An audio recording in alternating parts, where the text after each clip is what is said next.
Kristín, númer hvað er þessi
Ég segi fund bæjarstjórnar Akureyrar settan, fundur númer 3474 og fyrir okkur liggur dagskrá í 8 liðum.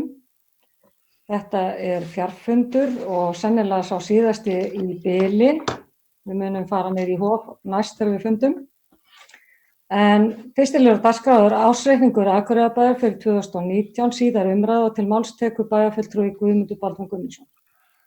Forseti ágætu bæjarfulltrúar, hér lagður fram ársreikningur bæjarins fyrir árið 2019.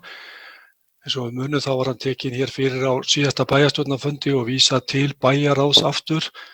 Vegna venju samkvæmt þá þarf að taka fyrir bæjar ársreikning í tveimur umræðum í bæjarstjórn og hann því komið hér aftur til umræðu.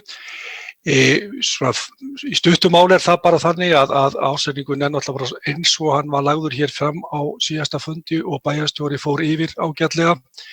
Þar sem hún rakti tölur ársreikningsins eins og gera ber í hvert sinn sem að verið að birta ársreikning.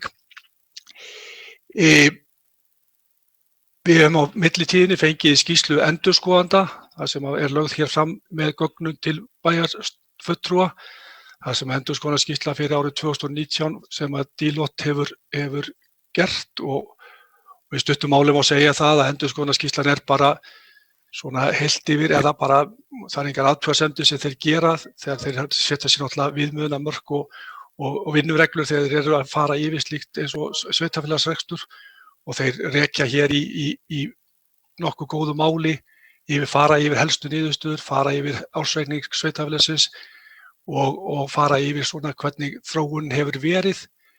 Þetta mjög upplýsandi fyrir okkur bæjarfulltrúa að lesa og fara í gegnum þetta og sjáum við svona hvernig þróunin Við náttúrulega höfum haft ársreikningi núna í höndunum í hálfan mánuð og geta skoðað einstaka tölur og staðreyndir, en þessi samantekt endurskoðanda gefur okkur svona bara ennþá betri mynd af rekstri okkar árið 2019. Heilt yfir var reksturinn góður. Við vorum með bæði plús í samstæðinu og A-hlutanum. Það má segja að það sé fyrsta skipti frá árinu 2013 sem A-hlutin í plús.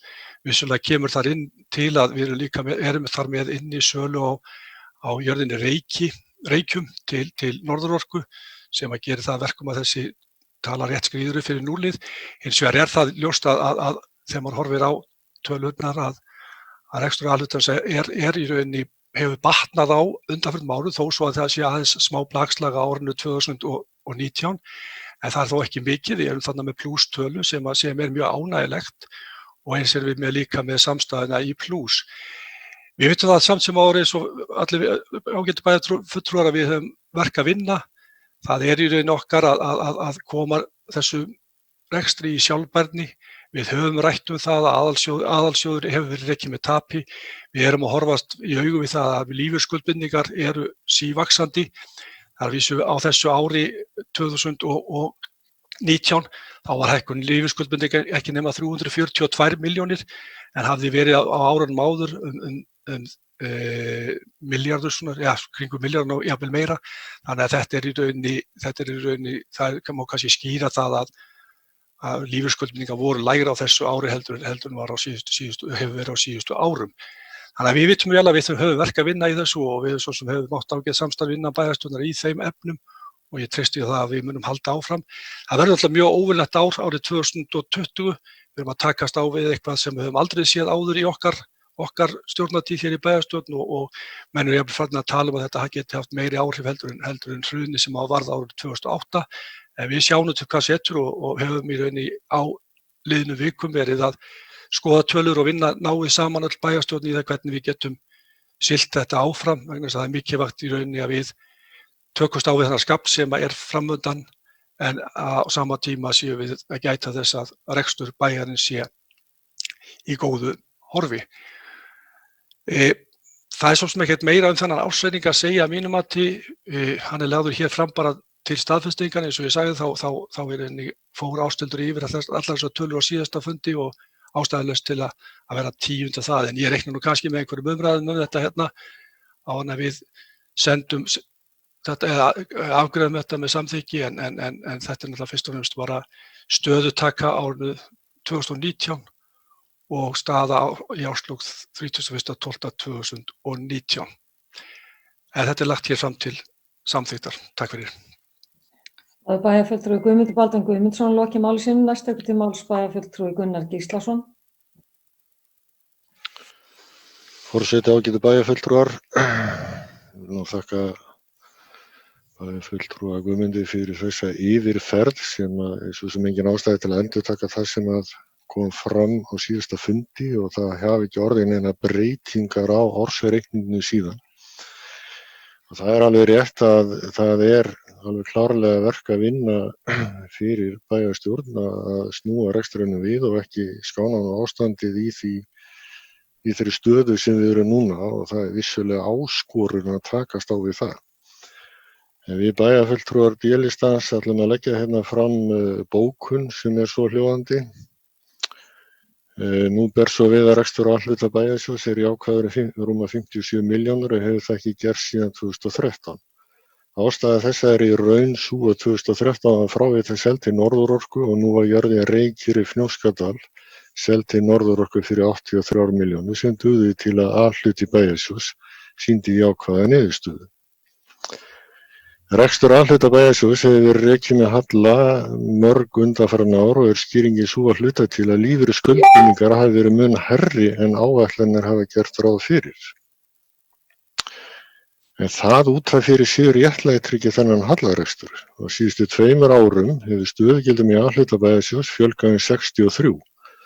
Þetta þýðir það að launakostnaður hefur hækkað vegna þessa 590 milljónir á ári að jafnaði á síðasta ári. Við bæjarfulltrúar Sjálfstæðisflokksins höfum bent á nauðsyn þess að sýna mikið aðhald í fjölgun stöðugilda undanfarin ár sem ekki hefur verið hlustað á.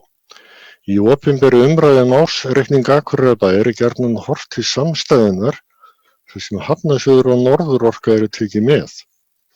Hafnarsjóður og Norðurorka hafa skilað verulegum afgangi í rekstri undanfarin ár sem frábært og hefur það gert það að verkum að samstæðan öll skilar góðum afgangi eða 463 milljónir króna árið 2019.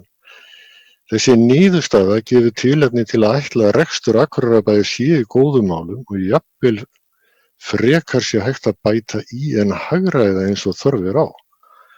Það mat okkar að það eigi frekar að beina sjónum að niðurstöðu í rekstri A-hluta bæjarsjóðs vegna þess að afgangur rekstri fyrirtækja í samstæðinu verður ekki nýttur í almenna rekstur A-hluta bæjarsjóðs og því verið að gefa villandi skilaboð þegar horft fyrst og fremst til samstæðunnar. Og ég hef lokið máli mínu. Bæjarfulltrúi Gunnar Gíslason lokið máli sínu. Næst tekur til máls bæjarfulltrúi Guðmundur Baldvin Guðmundsson. Forseti, ágætu bæjarfulltrúar. Þetta ágætis brýning hjá Gunnari og bæjarfulltrúi Gunnari, hann talar að við höfum ekki horft nógu mikið til A-hluta og þeir séu núna eins og menn séu að fatta það og sjálfstæðismenn séu að fatta það að við eigum að horfa til A-hlutans. Ef að Gunnar rifja nú upp gömul gamla bæjarstjórnarfundi og ársreikningsyfirferð, þá hef ég á öllum, í hvert einaskipt sem ég hef farið yfir ársreikningana, þá hef ég beint sjónum mínum af A-hluta og ég hef í öllum mínum ræðum haldið fram að það fyrst og fremst A-hlutin sem við þurfum að beina sjónum að, en þess að þar okkar verk og þar okkar verkefni. Það hefur aldrei verið farið neitt í launkofa með það að ástandið eða þess að rekstur A-hluta mætti vera betri og sérstaklega aðalsjóðs og við höfum verið að hafa áhyggjur af því hvernig hann hefur komið út. Hins vegar hafa lífeyrisskuldbindingar haft verulega áhrif á reksturinn og mér langar bara aðeins hérna af því að við erum að ræða þetta að bregða hér upp á skjáinn nokkrum glærum sem að svona gefur okkur aðeins, sýnir okkur aðeins hérna stöðuna við vorum á vitlausum stað einhvers staðar. Sjáu þetta á skjánum. Þetta er bara tölvupóstur. Þú ert með eitthvað vitlaust uppi. Að prófið aftur. Ég bara hef klikkað á vitlaust blað hérna. Sjáu þetta núna. Já. Aðeins svona bara til þess að því að við erum að tala í rauninni rekstur A-hluta og þá sjáum við hérna, ég hef alltaf sagt að veltufé frá rekstri sé mikilvægasta talan sem við erum að glíma við í rekstrinu hjá A-hluta og hérna sjáum við bara töluna á föstu verðlagi frá frá því að ég settist í bæjarstjórn árið 2010 og við sjáum í rauninni þróunina hvernig hún hefur verið, að við höfum verið að fá meira veltu fyrir á rekstri á síðustu árum heldur en fyrri part tímabilsins. Þetta hefur farið batnandi. Við erum að skapa meira af tekjum í veltu fyrir á rekstri, þannig að við sjáum hins vegar að það er þarna eins og ég sagði áðan í inngangi mínum að það er þarna smá bakslag frá árinu 2018. Við náðum þetta hámarki topp 2017 og síðan hefur þetta aðeins svona síðan og þetta er okkar verkefni. Ef við aðeins skoðum síðan af því að bæjarfulltrúi Gunnar var að tala um rekstrarniðurstöðu á föstu verðlagi eða ekki rekstrarniðurstöðu í A-hlutanum, að þá sjáum við svona hvernig hún hefur þróast hérna frá árinu 2010 og hann talaði hérna um árinu 2013, þá er alveg rétt að hér vorum við með verulega góða rekstrarniðurstöðu, það er þessi dökkbláu súlur, en ljósbláu súlurnar eru í rauninni rekstrarniðurstöðu þegar búið að taka út óreglulega liði og lífeyri skuldbindningar. Og það ger ég bara svona til þess að við getum áttað okkur á því hvernig svona hinn eiginlegu rekstur er að gera sig. Og þá sjáum við bara hérna árið 2016, 17, 18 og 19 höfum við bara verið að koma betur út. En inn og aftur segi ég það að það er bara pínlítið niðurslag þarna árið 2019 og það er verkefni okkar að takast á við. En við bara sjáum á þessari þróun sem þarna er að við erum á réttri leið, við höfum verið að gera margt gott í þessu, þannig að við erum að sjá svona aðeins betri rekstrartölu hjá A-hlutanum eins og bæjarfulltrúi Gunnar var að benda á að við þurftum að beina sjónum að. En við líka horfum bara á skuldahlutfall A-hlutans, að þá er þetta skuldahlutfall samkvæmt reglulegum fjárhagslegu viðmið og við sjáum það að það er að lækka sem að segir okkur það að við erum í rauninni að bæta hlutina hjá okkur. Þannig að rétt hjá Gunnari bæjarfulltrúa, það er ástæða fyrir okkur að horfa á A-hlutan og ég held að hann getur nú tekið undir það ef ég segi alveg svo að mitt motto hefur alltaf verið í bæjarstjórn og þegar við höfum verið að ræða þessa mál, hvort sem við erum að ræða í fjárhagsáætlun eða við ársreikningi, þá höfum við verið að horfa og skírskota til A-hlutans vegna þess að þar er hlutinni þar sem við raunverulega höfum eitthvað að segja. Og það er alveg rétt hjá bæjarfulltrúi Gunnar að við getum ekki reitt okkur á það að taka bara höfnina og Norðurorku og til að segja rétt af reksturinn. Það er bara ekki, það er alveg rétt og þess vegna þurfum við að horfa til A-hlutans. Okkur var bent á það með bréfi eftirlitsnefndar með reikningsskilum að við þyrftum að bæta rekstur A-hlutans. Nú erum við þegar búin að taka ákvörðun það og það gerum við sameiginlega öll bæjarstjórn að taka ákvörðun það að skila rekstur öldrunarheimila. Þar höfum við verið að tala um 100 milljóna sem við höfum verið að borga með ár hvert með rekstrinum. Það eitt og sér bætir hlutina að einhverju leyti, en auðvitað er það samt sem áður þannig að við þurfum alltaf að vera á tánum að gera betur heldur en við gerðum síðast. Takk fyrir. Bæjarfulltrúi Guðmundur Baldvin Guðmundsson lokið máli sinni, næst tekur til máls bæjarfulltrúi Gunnar Gíslason. Forseti ágætu bæjarfulltrúar, það er alveg rétt hjá bæjarfulltrúi Guðmundi, hann hefur alltaf í sínum málflutningi bæjarstjórn talað A-hlutan og lagt upp úr því að þar væri við að horfa til rekstursins. Ég ætla ekki að gera lítið úr því og leiðrétti þann misskilning ef bæjarfulltrúi Guðmundur hefði tekið það þannig. Málið er hins vegar þannig að það eru birtar upplýsingar á heimasíðu Akureyrarbæjar. Það er eingöngu verið að birta tölur úr samstæðunni. Og það er það sem er dálítið villandi í þessu þegar við erum að gefa það út að rekstur Akureyrarbæjar hafi skilað 468 milljón króna afgangi á 463 milljón króna afgangi árinu 2019. Á sama tíma hafa verið boðaðar aðhaldsaðgerðir og hagræðingar til þess að mæta stöðu A-hlutans og aðalsjóðs.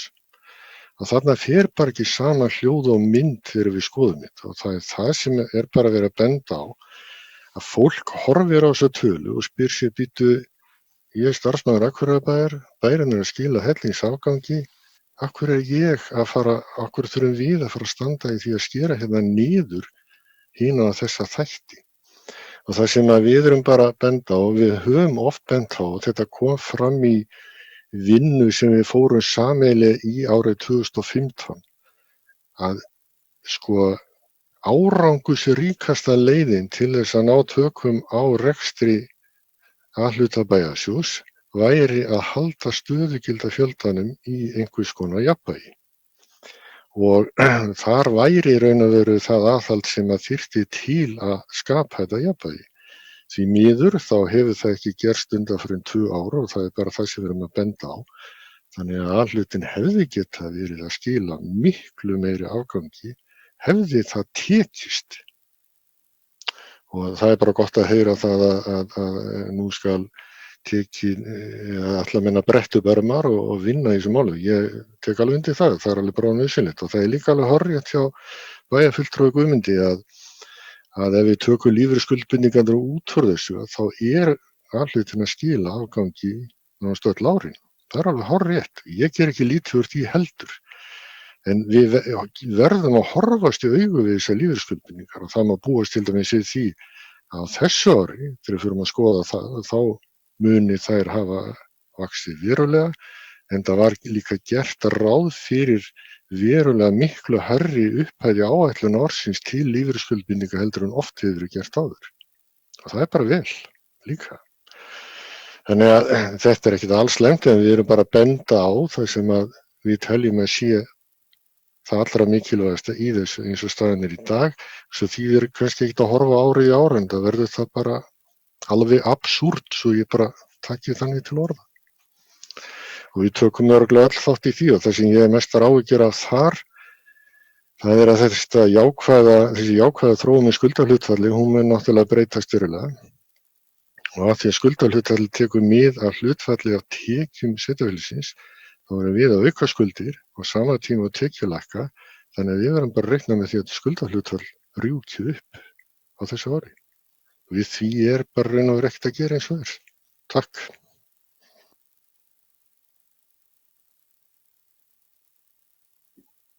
Það er bæjarfulltrúi Gunnar Gíslason lokið málsins, næst tekur til máls bæjarfulltrúi Andri Teitsson. Já, forseti, ágætu bæjarfulltrúar. Ég vil byrja á því að lýsa ánægju með að árið 2019 hafi þó verið gert upp með jákvæðum hætti hjá bænum, þó að fyrir því séu vissulega sérstakar ástæður eins og bæjarfulltrúi Guðmundur og bæjarfulltrúi Gunnar nefndu. Og það er umhugsunarefni að þessi ár 2019 og 2013 sem eru nefnd, sem að sýna hagnað af A-hluta og þar erum við að selja eignir. En þetta er kannski ekki alveg tilviljun því að eftir að verðbólgureikningsskil voru aflögð, hvort það var fyrir 15 eða 20 árum, það er orðið ansi langt síðan, fram að því vorum að uppfæra eignir í bókhaldi með verðbólgum. En eftir að þessu var hægt, þá erum við að afskrifa þær. Þannig að við erum að lækka eignirnar okkar að krónutölu í bókhaldinu. Á sama tíma eru þær sumar hverjar í reynd að aukasta verðmæti í krónutölu. Og nærtækasta dæmið er kannski leiguíbúðir bæjarins, 300 og eitthvað talsins, sem að við erum þó að halda þokkalega við og meðan íbúðamarkaðurinn heldur í við verðbólgu og jafnvel gott betur, þá er þarna að myndast ákveðin varasjóður eða hvað við að kalla það og ef við myndum selja 100 dæmigerða leiguíbúðir á þessu ári þá myndu sennilega jafnaði vera 10 til 20 milljóna söluhagnaður á hverri þeirra. 1 til 2 milljarðar kæmu sem gróði inn í bókhaldi og þetta, við erum ekki að fara að gera þetta en þetta sýnir svona, skýrir örlítið hvers vegna er þessi tröppugangur í afkomunni. Við erum alla jafna í mjög erfiðum rekstri en svo seljum við eitthvað og þá kemur hagnaður. En ég ætla samt alls ekki að gera lítið úr mikilvægi þess að sýna frá ári til árs jákvæða afkomu og A-hluta. Mjög mikilvægt.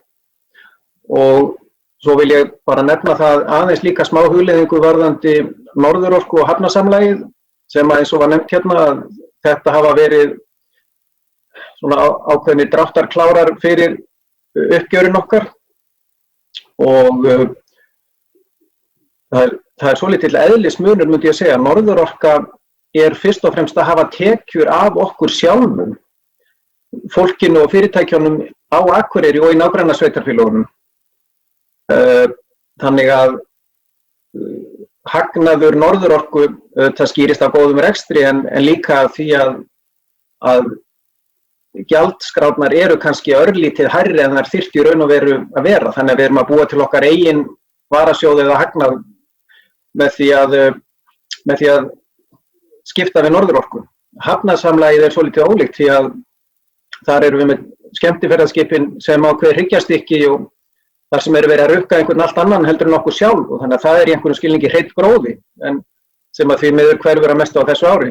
En þetta var svona bara smá hugleiðing. Takk. Bæjarfulltrúi Andri Teitsson lokið málsins, næst máls bæjarfulltrúi Guðmundur Baldvin Guðmundsson. Já, forseti ágætu bæjarfulltrúar. Bara aðeins að bregðast við þau sem Gunnar kom inn á, það sjálf sér ekkert, ég meina við erum ekkert, það er svo gaman að við erum eiginlega næstu sammáli öllu í þessu máli, sko. Við þurfum alltaf að er þannig að alhlutin hefur verið og við þurfum að horfa til rekstrarins og það er okkar verkefni og eins og kemur fram að þá náttúrulega árið í ár verður mjög óvanlegt en síðan þurfa menn náttúrulega að horfa fram á veginn og velta fyrir sig hvernig þetta gera. Ég ætla aðeins bara svona varðandi stöðugildina, það er, jú, vissulega er þau að fjölga og bæjarfulltrúi Gunnar talar það að mögulega væri við með svo mikið betri afgang. Auðvitað er það þannig líka samt sem áður að hluta þessum stöðugilda aukningu, þó ekki allur og ekki skýrist hann allur á því en hann er til að mynda vegna málefna fatlaðra sem að þýðir þá líka að það koma inn aukna tekjur frá jöfnunarsjóði þannig að þetta hangir pínur til saman en ég held samt sem að það er hlutverk okkar að einhvað síður að fylgjast betur með þessu og það er alveg gagnrýni vert að sko starfsmanna eða stöðugildi að fjöldi skuli auka svona. Þessu var bara fagna ég því að Sjálfstæðisflokkurinn ætlar að tala um þetta vegna þess að við erum akkúrat núna á fimmtudaginn að fara að boða breytt verklag og vinnuferil í áætlanagerð, fjárhagsáætlanagerð sem leiðir af sér að bæjarráð og bæjarstjórn er meira inn í málum og þannig að ég segi bara þessi áætlunarferil sem við erum að leggja á fimmtudaginn er ánægilegt að við verðum þá sammála um það að gera þannig breytingar sem gerir það verkum að við höfum betri og ég segi bara skýrari sýn á þetta og getum brugðist fyrir við. Og það er stefnun okkar núna. Við höfum verið að tala um það dálítið lengi að fjárhagsáætlanavinnuna hefur verið svolítið flókir og þetta hefur farið svolítið svona og við höfum eiginlega bara einhvern veginn sagt svo eftir að af hverju fjölgaði stöðugildi svona. En með því að draga þetta aðeins meira til okkar og vinna þetta markvissara, þá munum við mögulega, og ég er sannfærður það að við munum þá geta fylgst betur með þessum stöðugildum sem að við viljum, sem er alveg rétt að bæja þetta Gunnari að það er mikilvægt að halda þeim í skefjum, við þurfum að draga úr, við þurfum bara að fækka ef eitthvað er. Takk fyrir. Það er bæjarfulltrúi Guðmundur Baldvin Guðmundsson lokið málsins, næst máls bæjarfulltrúi Hilda Jana Gísladóttir. Forseti ágætu bæjarfulltrúar, takk fyrir þessa umræðu, bæði bæjarfulltrúi Guðmundur Baldvin, Andri og Gunnar. Mig langaði aðeins að bæta við þessa umræðu varðandi að því mér finnst þetta áhugavert það hvernig við svona kynnum og ræðum út á við rekstur bæjarins af því að ég get alveg tekið undir það að með bæjarfulltrúi Gunnar eða þegar við horfum á einhvern svaka afgang þá er erfitt fyrir fólk að skilja hvers vegna við erum að sýna aðhaldi í rekstri en ég hef nú verið að fylgjast aðeins með og búin að fletta hérna upp á hvernig þetta var kynnt á heimasíðunni og þar er fyrirsögnin betri rekstrarniðurstaða en áætlað var og að rekstur samstæðunar væri viðunandi og þar er nú sérstaklega tekið fram að munaði miklu að niðurstaða rekstrar A-hluta þar sem starfsemin er með skatttekjum var jákvæðum 57 milljónir þannig að mér finnst allavega og síðan kannski það að því ég man eftir að þegar ég var allavega að byrja í þessu umhverfi að það er að þessi ársreikningur er alltaf kynntur með sama hætti ég veit ekki til þess að hann sé svona fegraður af meirihluta eða öðrum í kynningu þannig að ég allavega skil að kannski að við þurfum að brýna okkur í umræðinu og ég get ekki betur heyrt bæði á bæjarstjórnarfundum og í bæjarráði og annars staðar að við ræðum langoftast A-hlutann og þannig að ég finnst það svona finnst það allavega villandi skilaboð fyrst mér dálítið djúpt í áruna tekið og myndi fyrir hönd meirihlutan sem vilja fá að leggja til bókun sem er svo hljóðandi. Það er ánægilegt að rekstur A-hluta var jákvæður rúmar 57 milljónir króna og niðurstaðan mun betri en áætlanir gerðu ráð fyrir. Þó er mikilvægt að halda áfram að sýna aðhaldi í rekstri og stuðla að ábyrgri fjármálastjórn. Á sama tíma gerum við okkur öll grein fyrir því að aðstæður sem nú eru í samfélaginu vegna COVID-19 munu hafa verulega áhrif á rekstur Akureyrarbæjar. Ásreikningur er ávallt kynntur með sama hætti. Takk fyrir. Bæjarfulltrúi Hilda Jana Gísladóttir lokið máli sínu. Næst tekur til máls bæjarfulltrúi Gunnar Gíslason. Bara aðeins örstutt til að bregðast við þessu. Það stendur nú bara einfaldlega í upphafi fréttarinnar á heimasíðunni. Akureyrarbær var rekið með 463 milljóna króna afgangi í fyrra en áætlan hafði gert ráð fyrir 86 milljóna króna halla. Þetta er raun og veru skilaboðin sem að fólk tekur fyrst og þetta er það sem grípur og það er það sem er bara verið að benda á. Og ég held að það sé full ástæða til að velta þessi fyrir sér og vona það að þessi umræða verði til þess að við bara skoðum þetta. Mér er alveg sama hver er meiri hluta, við erum bara setja hlutina fram með eins skýrum hætti og aðstæður segja til um. Svo langaði mig aðeins bara varðandi það sem að bæjarfulltrúi Andri kom inn á. Sko, þessi lögmál sem að bæjarfulltrúi Andri er að fara hérna yfir, þau gilda öll sveitarfélög. Þannig að sko, þess vegna er ekki eðlilegt kannski að fara að horfa endilega til þessa þegar við erum að skoða okkar útkomu vegna þess að þetta er náttúrulega bara staðan sem öll sveitarfélög standa frammi fyrir.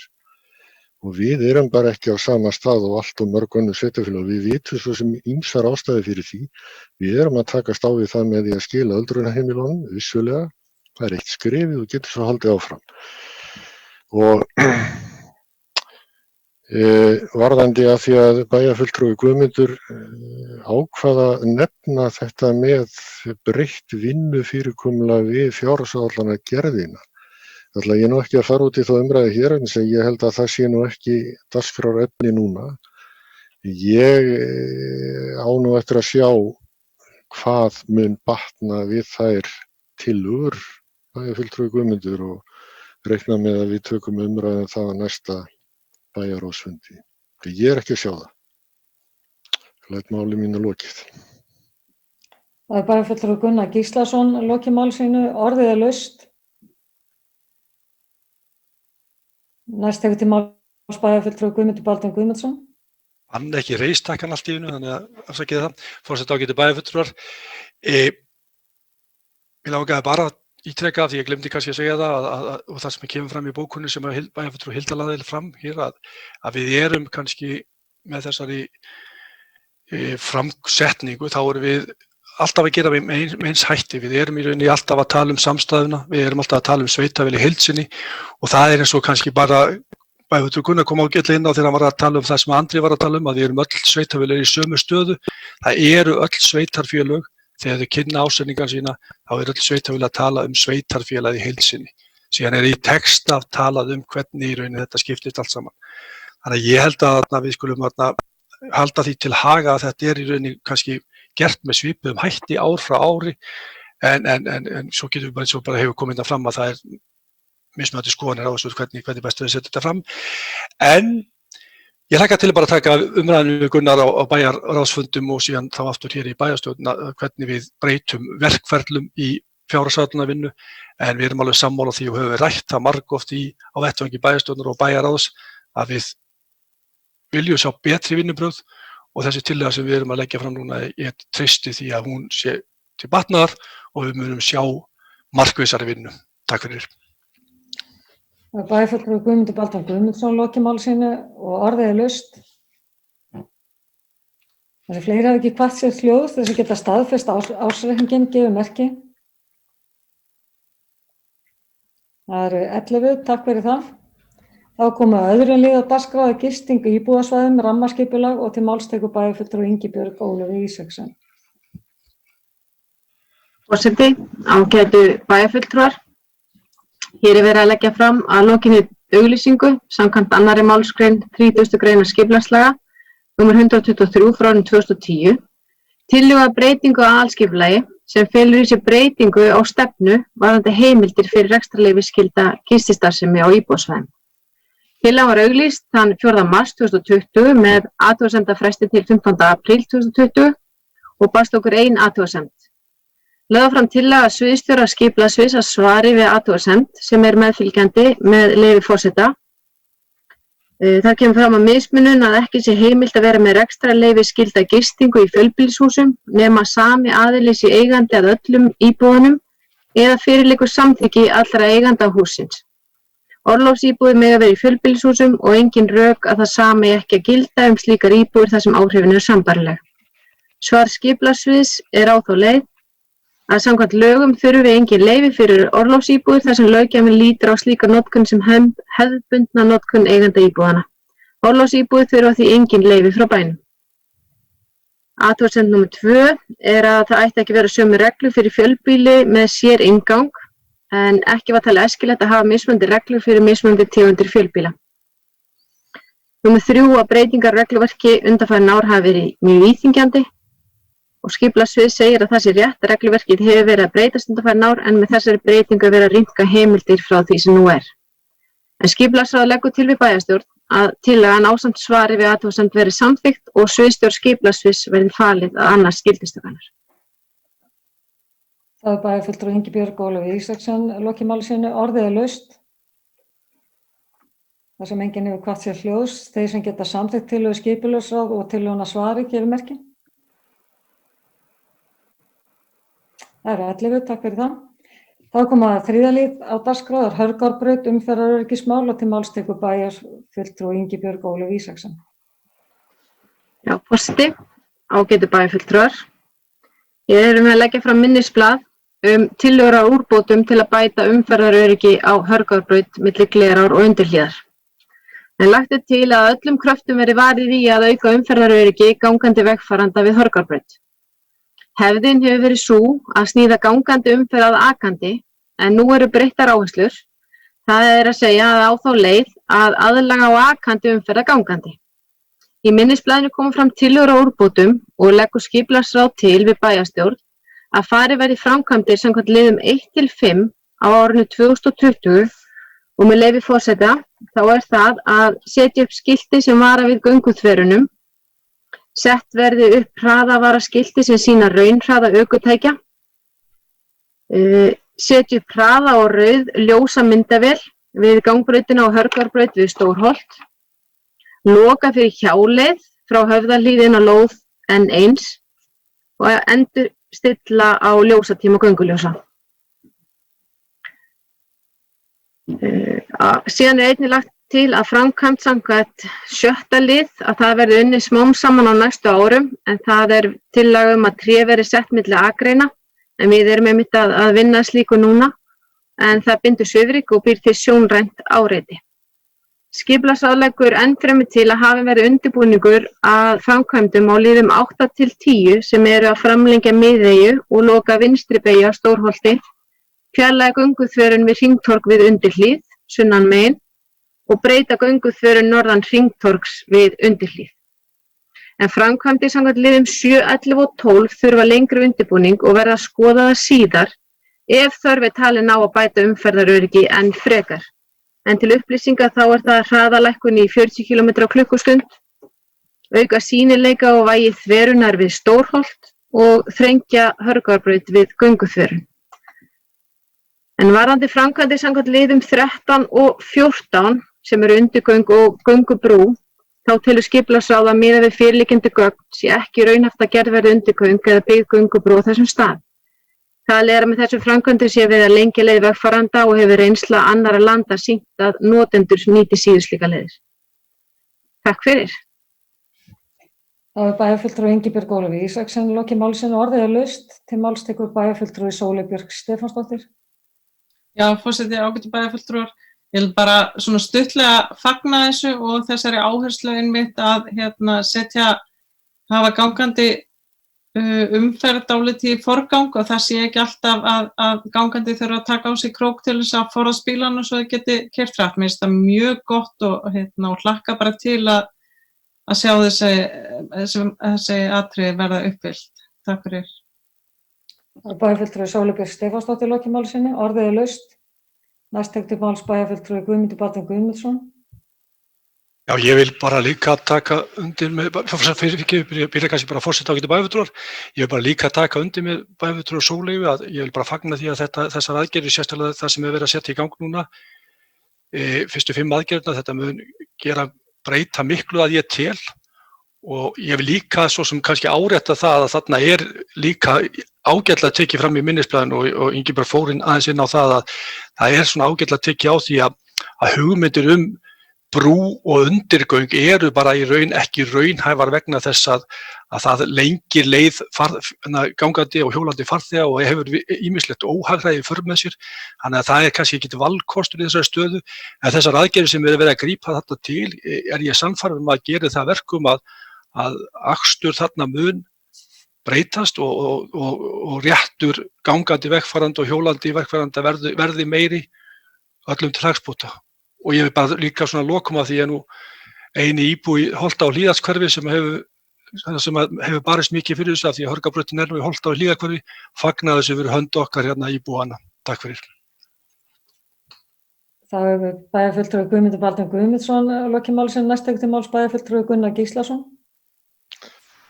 Forseti ágætu bæjarfulltrúa, ég vildi bara fagna þessum tillögum sem ég tel að sé mjög raunhæfar og sé bara eðlilegt að fara í þessar aðgerðir og sjá hvort að þetta skili ekki þeim árangri sem til ætlast og fagna því bara að þetta sé komið fram og vonast til að sjá þetta í veruleikanum á næstu mánuðum.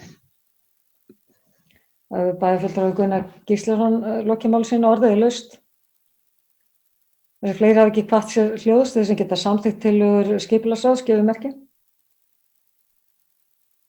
Það 11, takk fyrir það. Þá komið að fjórða liða dagskrá, það gjaldskrá Héraðsgjaldsafnsins og til máls tekur bæjarfulltrúi Hilda Jana Gísladóttir.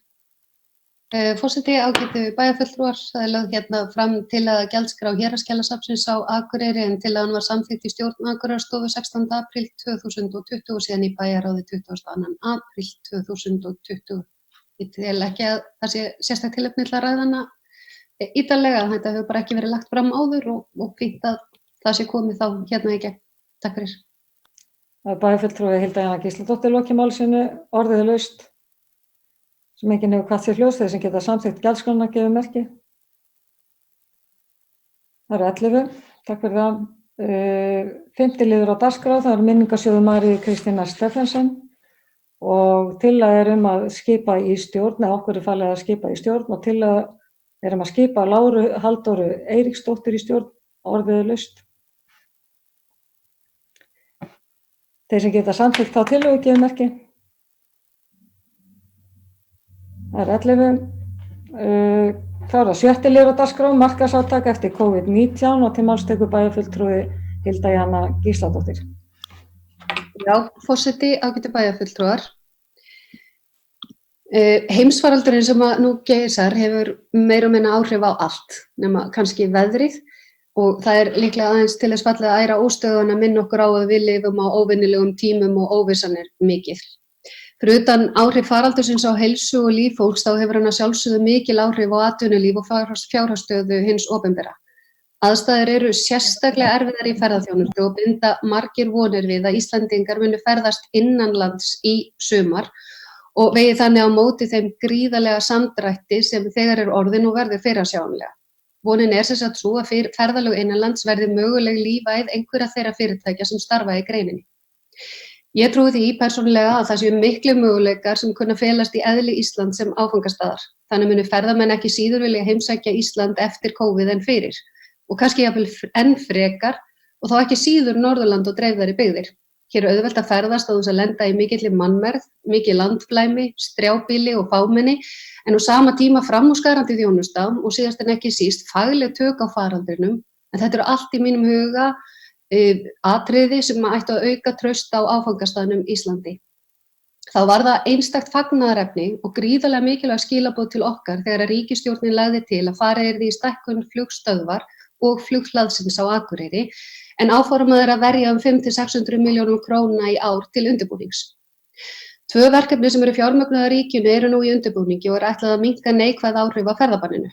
Annars vegar að ræða markaðsherferð á erlendum mörkuðum og hins vegar sumarherferð á innanlandsmarkaði. Ég vil nefna það sérstaklega að Markaðsstofa Norðurlands hefur staðið sig feikilega vel á þessum erfiðu tímum og þau koma að undirbúningi og framkvæmd þessara verkefna sem leiddu áfram af Íslandsstofu fyrir erlendamarkaðinn og Ferðamálastofu fyrir innlendamarkaðinn. Þá hafa Samtök sveitarfélaga og atvinnuþróunar á Norðurlandi eystra auglýst eftir hugmyndum að áhersluverkefnum fyrir árið 2020 en er að ræða viðbóta fjármagn af hálfu ríkisins sem veittir í sóknaráætlanir landshluta sem og auki fjármagn samtakanna vegna áhrifa COVID-19 á samfélagið. Þar 42 milljónir króna í pottunum. Þar var óskað eftir umsóknum atvinnuskapandi verkefni á sviði nýsköpunar, atvinnuþróunar, menningar og umhverfismála sem geta hafist sem fyrst og hafa beina skírskotun til sóknaráætlanar Norðurlands eystra og heimsmarkmiða Sameinuðu þjóðanna. Akureyrarstofa hefur unnið að undirbúningi aðgerða í ferða- og menningarstarfsemi fyrir sumarið 2020. Í undirbúningsferlinu hafa starfsmenn verið í samtali og samskiptum við fjölmarga aðila í ferðaþjónustu, menningarstarfi og viðburðahaldi. Nú liggur fyrir tillaga þríþáttaðar aðgerðir. Í fyrsta lagi verið að ræða sérstakt markaðsátak fyrir Akureyri á innanlandsmarkaði. Þá horft á að byggja markaðssetningun á sérstöðu okkar, þar að segja nála við náttúru og endalausa útivistarmöguleika, en á sama tíma í boði iðandi mannlíf, verslun og góð þjónusta á öllum sviðum. Eins á að vekja athygli á perlunum okkar, Hrísey og Grímsey. Til þess að styðja við markaðsátakið og auka og efla framboð hvers konar afþreyingar sem henta allri fjölskyldunni lagt til að komið verða á fót styrktarsjóð sem hafi breiða skírskotun, þannig að nái til fjölbreytilegs hóps aðila í ferðaþjónustu, menningarlífi og íþrótta- og útivistageira. Markmiðið að virkja sem flesta sem hafa aðstöðu og sköpunarkraft til að þróa fjölbreytt tilboð sem henta fólki á öllum aldri. Gjarnan tilboð á afþreyingu, skemmtun eða upplifun sem öll fjölskyldan getur notið saman. Bæði getur verið að ræða ný verkefni sem og eflingu eitthvað sem fyrir Að lokum lagt til að setja auka fjárveitingu í menningarsjóð sem myndi nýtast í skapandi verkefni og menningarviðburði sem geta verið óháðir markaðs- og vöruþróunarátakinu og þar með verið að auka verkefni sem ekki koma til framkvæmda fyrir næsta haust eða vetur. Með því móti má bregðast við þeirri eyðu sem hefur orðið í viðburðahaldi og menningarstarfi á meðan á samkomubanni og takmörkunum hefur staðið. Ég ákaflega ánægð með þær tillögur sem að starfsmenn Akureyrarstofu hafa lagt til og ég tel að umrætt verkefni getur verið ákaflega mikilvæg innspýting fyrir okkar svæði, bæði nú og til framtíðar, auk þess sem þau gefa sterk skilaboð. Með þessu móti getum við sýnt í verki að stundum sókn besta vörnin. Staðan þröng og óvissan mikil, en það einmitt þess vegna sem líka mikilvægt að sýna sóknarhug. Legg því til að við bæjarstjórn öll sameiginlega bóki með eftirfarandi hætti. Bæjarstjórn samþykkir að verja allt að 40 milljónum króna til markaðssetningar innanlands, verkefnasjóðs til að efla framboð afþreyingar og auka úthlutunar menningarsjóðs. Bæjarstjórn felur fjársýslusviði að útbúa viðauka vegna málsins og felur Akureyrarstofu að vinna málið áfram. Takk fyrir. Það bæjarfulltrúi Hilda Jana Gísladóttir lokið máli sínu, orðið laust. Þess að mingin hefur hvatt sér hljóðs, þeir sem geta samþykkt. Ég var ósk eftir. Já, það núna. Næst hefur til máls bæjarfulltrúi Ingibjörg Ólöf Ísaksen. Forseti ágætu bæjarfulltrúar. Mig langar að þakka bæjarfulltrúi Hildi Jönu fyrir ágætis yfirferð á þessu. Þetta eru merkileg verkefni og ég held að séu bara mjög mikilvæg á þessum tímamótum sem við stöndum á í dag sem bæjarfélag og ég ímynda mér að mörg önnur sveitarfélög að hugsa slíkt hið sama. Ég held að við getum verið virkilega stolt af Akureyri og ég held að það sé mjög ákjásanlegur áfangastaður fyrir Íslendinga í sumar og ég veit að margir aðilar eru að íhuga það hvað þið geti gert til að selja afþreyingu hér á Akureyri og margir hafa sýnt í áhuga sem bara einstaklega ánægjulegt. Meðal annars af þeim aðilum sem hafa áhuga á að koma hingað til Akureyrar eða vísa fólki hingað er Iceland Connect en aðilar þaðan höfðu samband við mig núna í dag og voru svona aðeins að undirbúa markaðssetja Akureyrarbæ fyrir Íslendinga. Ég fekk leyfi til að segja frá þessu hér á bæjarstjórnarfundinum en þeir eru einmitt að fara að láta vita af þessu í næstu viku en þeir eru að skipuleggja borgarferðir til 4 áfangastaða á Íslandi fyrir Íslendinga. Ég held sér gríðarlega spennandi tækifæri fyrir okkur að vekja athygli á okkur og þarna verið að hugsa að selja flug, hótel og bíl og það sem kannski fyrst og fremst að það verið að horfa á Akureyri, bæinn Akureyri og alla þá afþreyingu sem bærin getur boðið upp á. Mér finnst það gríðarlega spennandi og þarna á einmitt líka að horfa til þess að ná til para, hópa og vina og þarna verið að hugsa það að skoða kannski hvaða afþreyingu Akureyrarbær getur boðið upp á og hvað það sé einhver samsvarsvilji þarna á milli. Það líka verið að horfa til þess að viðburðardagatali sem inn á visitakureyri.is, ég veit að það er líka að horfa til þess eins og til dæmis Húlu vertikalhlaupið, að reyna þá kannski að vekja athygli á því þegar það á sér stað. Og ég held að þetta sé bara gríðarlega flott tækifæri og ég veit að þessir aðilar eru komnir í samband við hvern annan í dag, það er að segja stjórn Akureyrarstofu og markaðsaðilar frá Air Iceland Connect og ég hlakka til að sjá þetta og ég held að þetta muni alveg smellpassa inn í þetta verkefni sem að bæjarfulltrúi Hilda Jana fór yfir áðan. Það var svona kannski mig langar bara svona aðeins að koma svo framfæri því mér finnst það bara mjög spennandi. Takk. Það er bæjarfulltrúi Ingibjörg Ólöf Ísaksen lokið máls en næst til máls bæjarfulltrúi Eva Hrund Einarsdóttir. Forseti og ágætu bæjarfulltrúar.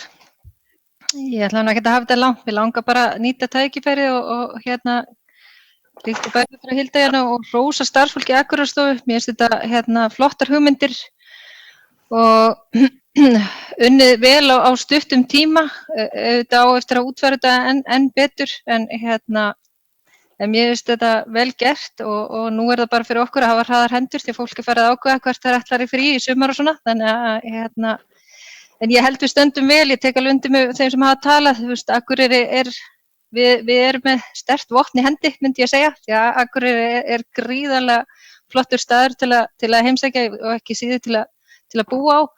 En jafnframt langar mig að nýta tækifæri líkt á Hilda Jana að hrósa Markaðsstofu Norðurlands. Mér finnst við hafa staðið sig gríðarlega vel á mjög erfiðum tíma og er búin að halda okkur verulega upplýstum og ég heyri á fólki að þau eru í miklu og góðu samskiptum með marga aðila hér í ferðaþjónustunni og nú virkilega þurfa allir að standa saman á þessum tímum og þau eiga sinn þátt í því að það sé gert og ég bara fagna því að við sem sveitarfélag séum að styrkja þarna mjög brothættar greinar á þessum erfiðu tímum, bæði menningu og ferðaþjónustu. Þannig að þannig ég vildi bara nýta tækifæri og hrósa því sem vel er gert. Bæjarfulltrúi Eva Hrund Einarsdóttir lokið málsinu, orðið er laust. Næst tekur til máls bæjarfulltrúi Guðmund Baldvin Guðmundsson. Forseti ágætu bæjarfulltrúar, ég finnst aðeins ástæða til þess að við bara áttum okkur á því að við erum að setja fram tillögu að setja í þetta allt að 40 milljónum og það kemur ágætlega fram í minnisblaðinu sem er lagt fyrir og er mjög gott blað fyrir okkur að þarna sé náttúrulega ekki, það liggur ekki alveg fyrir hvernig og ekki víst að, eins og það segir bara orðið með leyfi forseta, ekki víst að nýta þurfa hann alla og það ég held að sé mikilvægt að við séum upplýst framgang þessa verkefnis og ég held að sé líka bara gott fyrir okkur og samfélagi heild að sjá hvernig þessir fjármunir eru nýttir vegna þess að ég tek alveg undir það að sem bæjarfulltrúi Eva kom inn á þarna verið að styrkja það er gert ráð fyrir að þetta renni til aðila sem eru þá í mjög viðkvæmum rekstri og sjá tækifæri og eru tilbúin að skapa eitthvað nýtt fyrir þetta samfélag okkar. Akureyri er vinsæll áningarstaður og ég er alveg samfærður það að við fáum fólk hingað en ég held að þetta kannski geti bara svona aðeins ítt undir frekari nýsköpun og kannski verða þessi sprotar sem við búum til með þessum fjármagni sem við erum að setja inn núna að einhverju meiru og getur kannski leitt til þess að menn sjái á næstu ári jafnvel meiri tækifæri en það menn er líka að gera sig grein fyrir því að hér erum við að setja í innspýtingu inn í þessu ástandi sem er í dag en þetta er ekki ávísun á framtíðar greiðslur, en verða aðeins að hafa það í huga og af því vorum við akkurat að tala ársreikningi áðan og fjárhagsmálin hjá okkur að þá er þetta náttúrulega að bregðast við fordómalausum aðstæðum og eru þá að reyna að efla það ákveðna greinar hjá okkur og ferðaþjónustuna. Þannig ég held að við þurfum svona líka að hafa það í huga en ég held að ég bara skora á okkur eða skora á stjórn Akureyrarstofu, hún á eftir að móta reglurnar að við fáum og séum vel upplýst framgang á þessu verkefni. Takk fyrir. Það er bæjarfulltrúi Guðmundur Baldvin Guðmundsson lokið málsinu, orðið er laust. En fleiri hafa ekki hvatt sér hljóðs þeir sem geta samþykkt tillöguna sem Hilda Jana bæjarfulltrúi las sér upp í upphafi, gefur merki. Það er 11, takk fyrir það.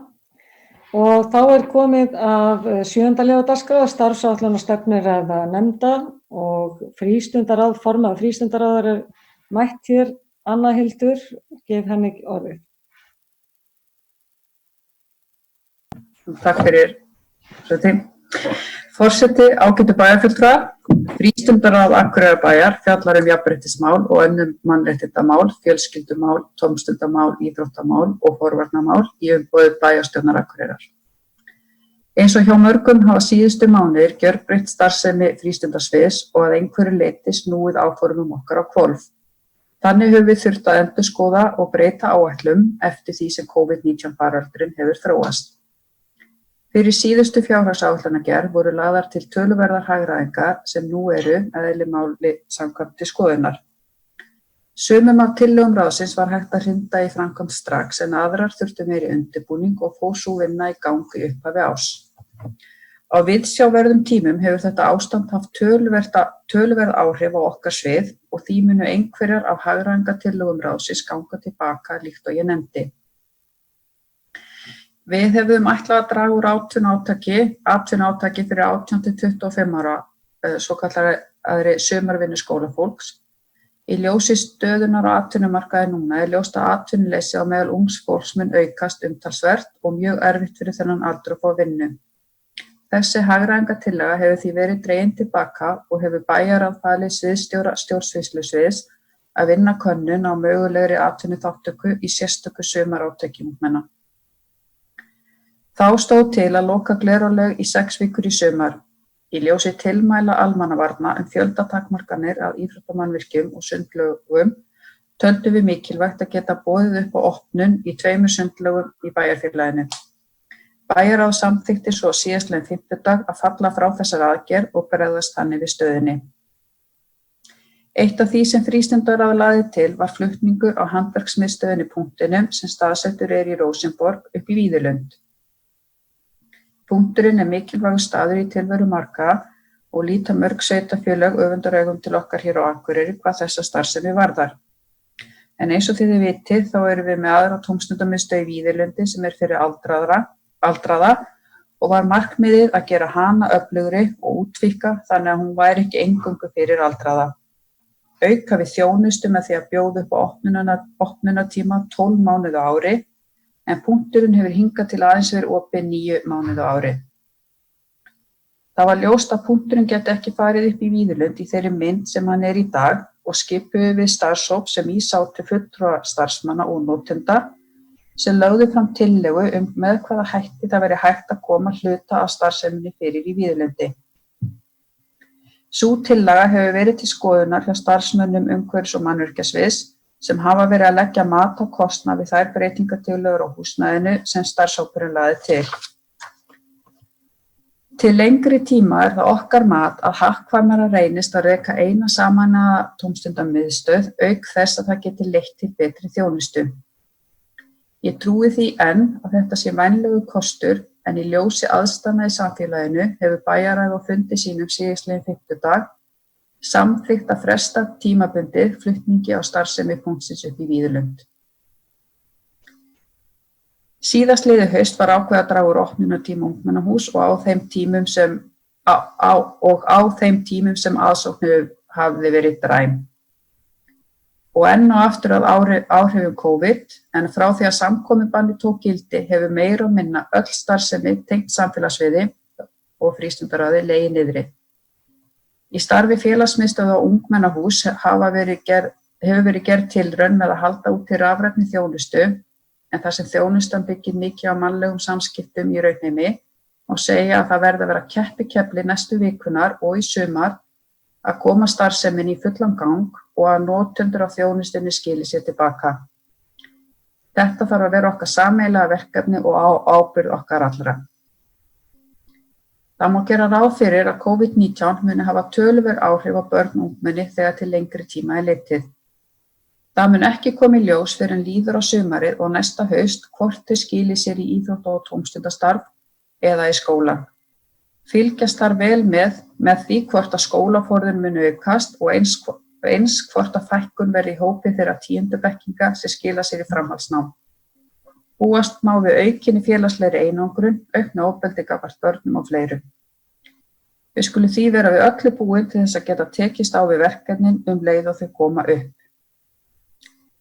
Mikilvægt er að efla hópastarf á miðstigi, en það hefur legið niðri í vetur þar sem það vantaði mannskap. Gera má ráð fyrir að auka þurfi við starf sérfræðinga í hópastarfi en ekki var ráðið í tæplega 1,5 stöðugildi í vetur. Starfsmenn í ungmennahúsi hafa haldið utan um virki sem samstarfsverkefni hinna ýmsu aðila á Akureyri sem vinna með málefni ungmenna. Mikilvægt að við skilgreinum hlutverk hvers og eins sem í þessu samstarfi þannig að það skili sér í aukinni og betri þjónustu við ungmenni.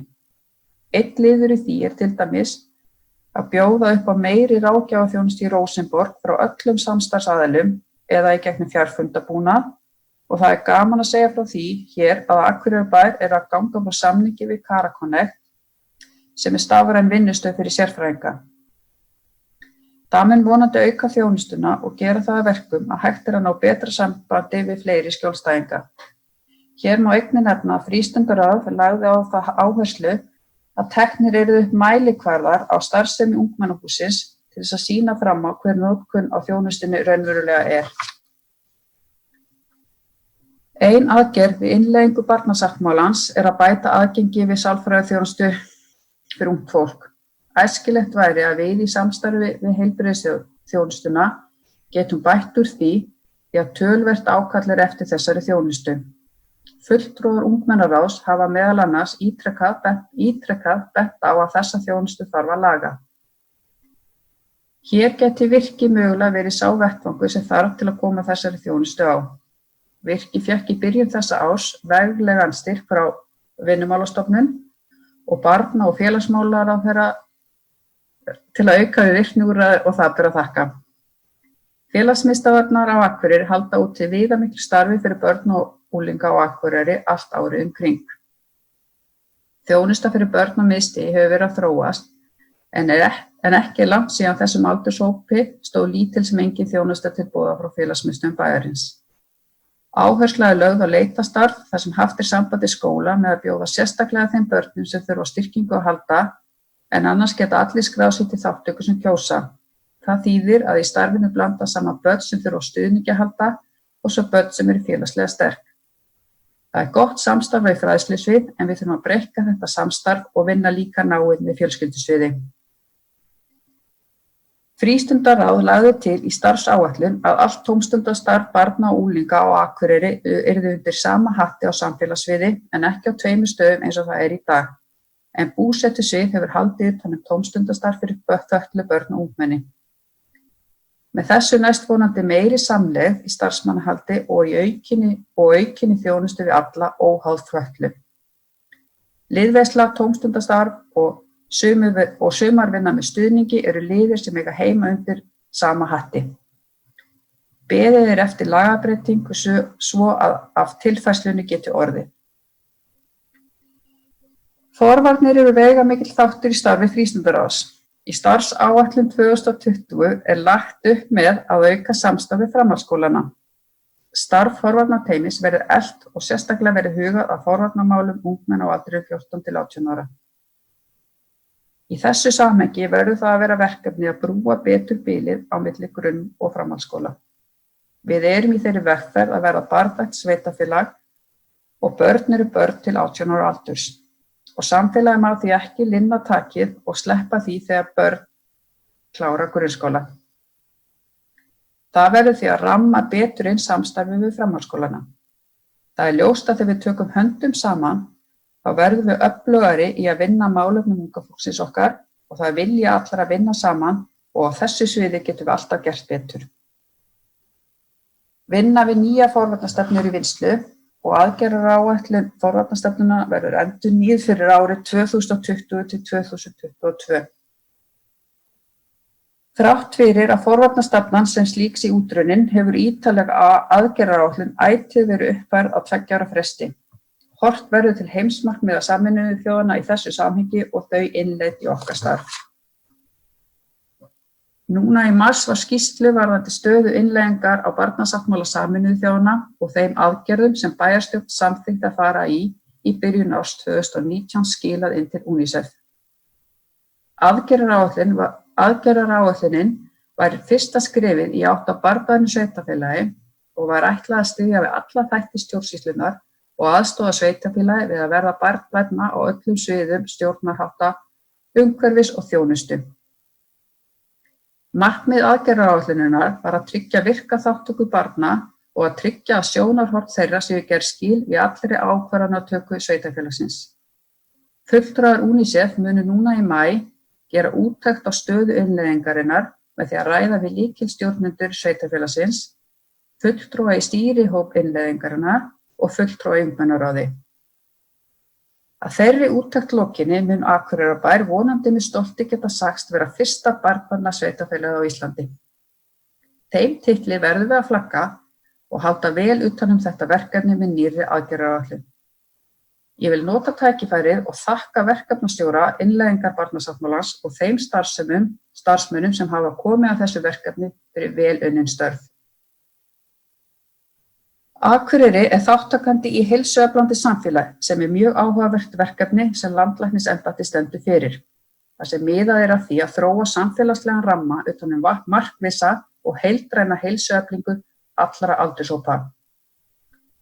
Það má segja að það ástand sem varað hefur undanfarnar vikur hafi ýtt okkur enn meira í þá átt að vera heilsueflandi samfélag en það hafa íbúar Akureyrar verið ansi duglegir að hreyfa sig og nýtt okkar frábæru útivistarsvæði og stígakerfi bæjarins. Það verður að teljast mjög jákvætt að verið sé að vinna að nýju stígakerfi með áherslu á aukna útivistarmöguleika. Vinna að markvissri aðgerðaáætlun hefur verið í gangi og stefnt að því að klára hana fyrir haustið. Sem samfélag verðum við að nýta þann meðbyr sem COVID-19 hefur skapað gagnvart því að fá fólk upp úr sófanum og út að hreyfa sig. Mjög mikilvægt að koma aukinni hreyfingu á meðal eldri borgara og leggja þar meiri áherslu á heilsueflandi framboð í tómstundastarfi fyrir eldri borgara. Sú vinna nú reyndar þegar hafin og stefnt að auknu framboði strax í sumar. Hér á Akureyri fjölbreytt íþróttastarf sem byggt á frjálsum félagasamtökum sem hafa sýnt það í verki að þeim treystandi til að halda uppi öflugu íþróttastarfi. Íþróttastefnan sem kom árið 2018 og gildir til ársins 2022 með skýra framtíðarsýn og vinna við gerð aðgerðaáætlunina hafin. Þar sem allt skipulagt íþróttastarf barna og unglinga hefur legið niðri síðan samkomubanni var sett á, þá vonum við að öll börn snúi tilbaka til að stunda sína íþrótt. Íþróttir skipa stóra sess í lífi barna og ungmenna og mikilvægur þáttur í uppeldi þeirra.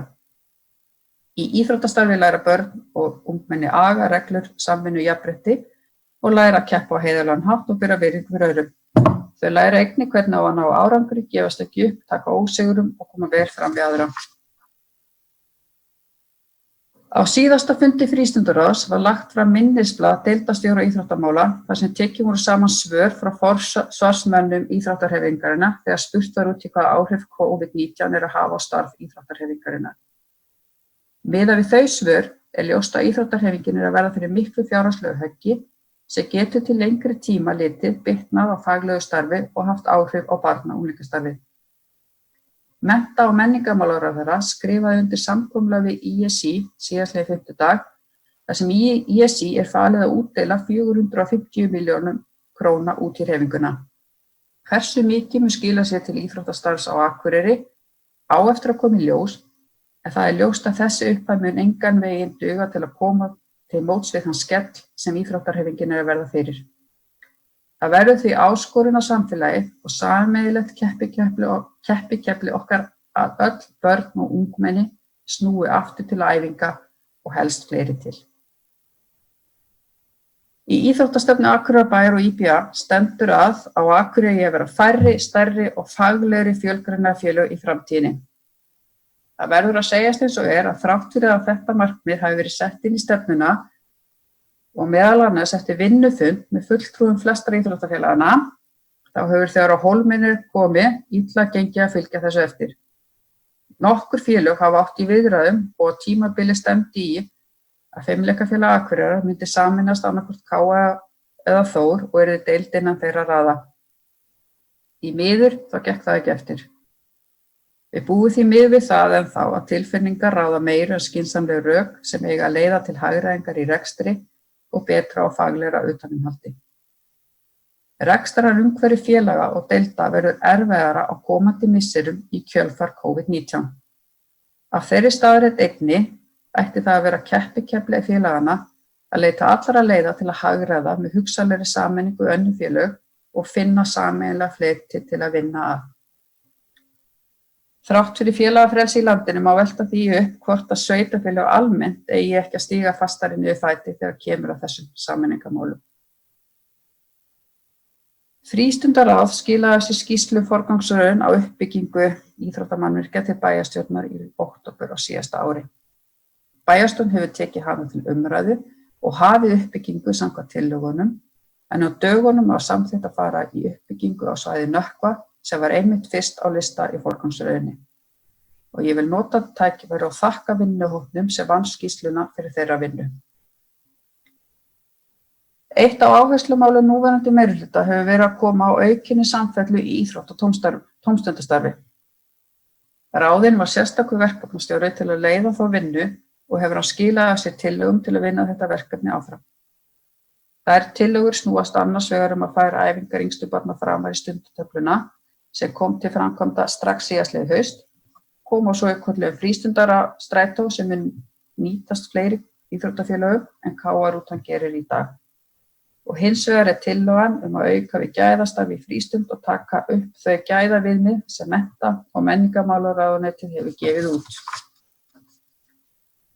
Gallup framkvæmir reglulega þjónustukannanir fyrir sveitarfélög. Í niðurstöðum sem voru kynntar núna í byrjun árs kom fram í opnum svörum þegar spurt var út í skólastarf töluvert ákall eftir aukinni samfellu í skóla- og frístundastarfi og að sveitarfélagi ætti að bjóða upp á frístundastrætó til að losa foreldra undan því að vera á sífelldum þeytingi með börn sín á æfingar. Rímar það vel við rannsóknir sem gerðar hafa verið við Háskólann á Akureyri samþættingu vinnu og einkalífs, þar sem akstur vegna æfinga barna á vinnutíma var nefndur sem mikill streituvaldur foreldra á Akureyri. Í ljósi þess að það þrengir töluvert að í rekstri sveitarfélagsins ljóst að ekki hægt að framkvæma allar þær tillögur sem lagðar voru fram. Það verður að taka þetta í áföngum. Innleiðing á auknu gæðastarfi frístunda á að koma inn sem aðgerð í nýrri menntastefnu og framkvæma skal það í nokkur skrefum, þannig að til dæmis næstu 2 til 3 árum hafi allir grunnskólar á Akureyri innleitt ný gæðaviðmið frístundastarf. Hagur okkar allra að þetta komist á og á að vera samvinnuverkefni frístundaráðs og fræðsluráðs. Við trúum því að þetta takist á endanum að koma á samfellu í skóla- og frístundastarfi barna og fíllinn verður ekki gleyptur í einum bita. Ég bjartsýn á að lausn verði fundin á hverjum tíma sem henti bæði börnum, foreldrum og rekstri sveitarfélagsins. Í starfsáætlun sem var lagt upp með að endurskoða fyrirkomulagið á sumarátaki ungmenna og skapandi sumarstörfum. Líkt og komið hefur fram hér áður, verður haldið áfram með atvinnuátakið en nota á tækifæri núna í þessu COVID-19 ástandi að efla skapandi sumarstörf. Bjóða fleirum að taka þátt, auka sýnileika á skapandi starfi með tónleikum, götuleikhúsi, leiksýningum og fleiru. Með því gefum við fleiri ungmennum tækifæri til að vinna að hugmyndum sínum og eflum þau til dáða, auk þess sem þau fá að vinna við það sem þeim finnst skemmtilegt.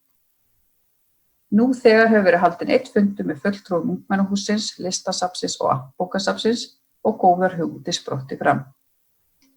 Leikhússtjóri hefur einnig sýnt áhuga á því að taka þátt í þessu með því að bjóða ungmennum að vinna að leiksýningu í sumar, líkt og gert var í fyrra og gæti það hæglega verið eitt atvinnuátaksverkefnið. Endurskoðun á jafnréttisstefnu Akureyrarbæjar lauk nú í byrjun árs. Frístundaráð samþykkti á síðasta ári að útvíkka stefnuna út frá nýjum lögum sem snúa að mannréttindum, en til ársins 2019 hefur jafnréttisstefna Akureyrarbæjar takmarkast við jafnrétti kynjanna í samræmi við íslenska jafnréttislöggjöf til ársins 2018. Mannréttindastefna Akureyrarbæjar var samþykkt af bæjarstjórn númer 17. mars síðastliðinn og það ákaflega ánægjulegt að geta sagt frá því hér. Með heildstæðri mannréttindastefnu unnið gegn margþættri mismunun og lögð áhersla á heildstæða sýn þar sem réttindi fleiri hópa en kvenna og karla eru tryggð. Bæjarstjórn samþykkti nú svo á síðasta fundi sínum nýtt skipurit fyrir samfélagssvið, en þar gert ráð fyrir að komið verði á stöðu jafnréttisfulltrúa í 50% starfi. Hlutverk þess starfsmanns verður meðal annars að fylgja eftir metnaðarfullri aðgerðaáætlun sem fylgdi nýrri mannréttindastefnu. Akureyrarbær hefur 2 síðustu ár tekið þátt í norrænu samstarfsverkefni á vegum jafnréttismála. Verkefni sem fyrsta sinnar tegundar spratt upp úr MeToo-byltingunni og bar yfirskriftina kynferðisleg áreitni á vinnustöðum í heilbrigðisgeiranum. Til stóð að ljúka þessu verkefni formlega með ráðstefnu í Svíþjóð þann 1. apríl síðastliðinn, en sökum COVID-19 var það ekki hægt. Framkvæmd var rannsókn á meðal starfsmanna búsetusviðs og öldrunarheimilum Akureyrarbæjar, en niðurstöður sýna meðal annars að ungar konur eru í mestri hættu að verða fyrir kynferðislegri áreitni og þjónustu þegar skjólstæðingar eru í flestum tilvikum gerendur. Nú á allra næstum dögum verður veggspjöldum dreift inn á vinnustað Akureyrarbæjar þar sem vakin er athygli á þessu málefni og starfsfólk hvatt til að eiga samtal kynferðislega áreitni sem á aldrei að vera liðin.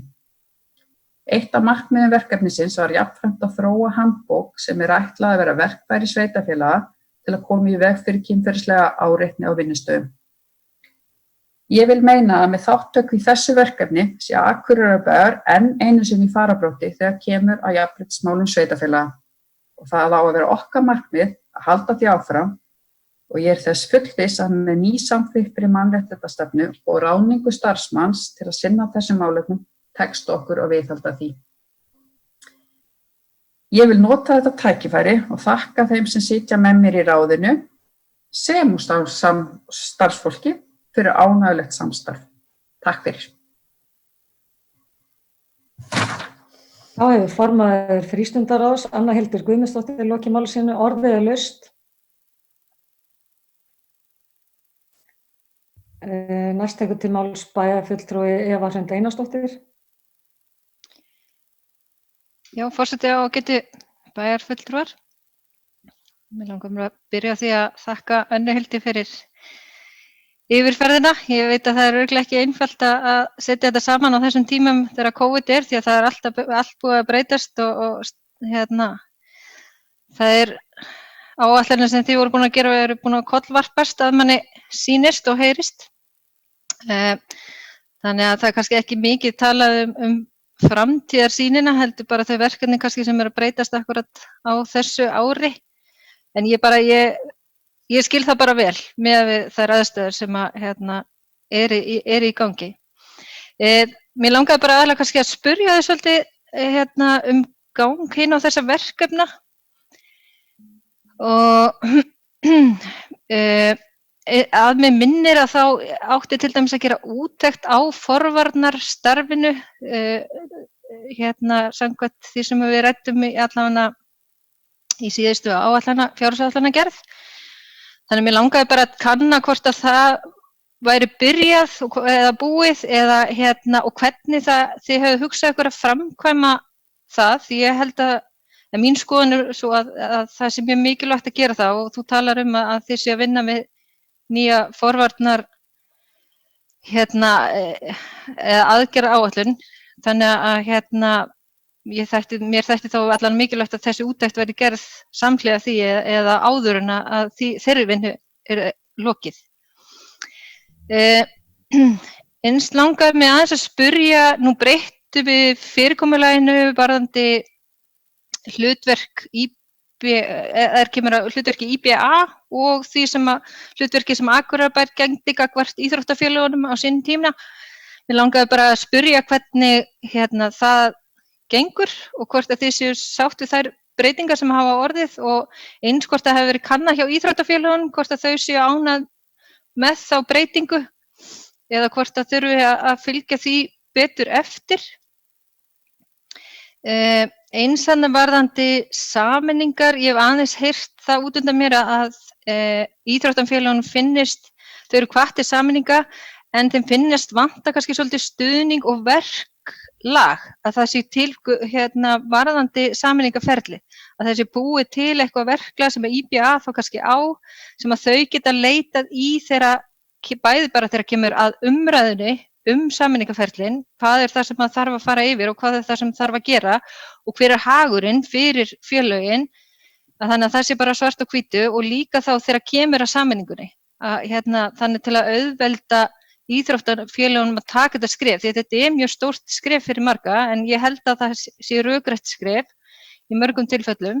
Þannig að mér finnst það kannski svolítið hlutverk þá IBA í dag að sinna því hlutverki og ég veit að þau eru að hjálpa þeim að taka þátt í samræðum allt svoleiðis, en það vantar kannski þetta verklag sé tilbúið þannig að það sé hægt að afhenda það og gera þetta enn auðveldara heldur en er í dag.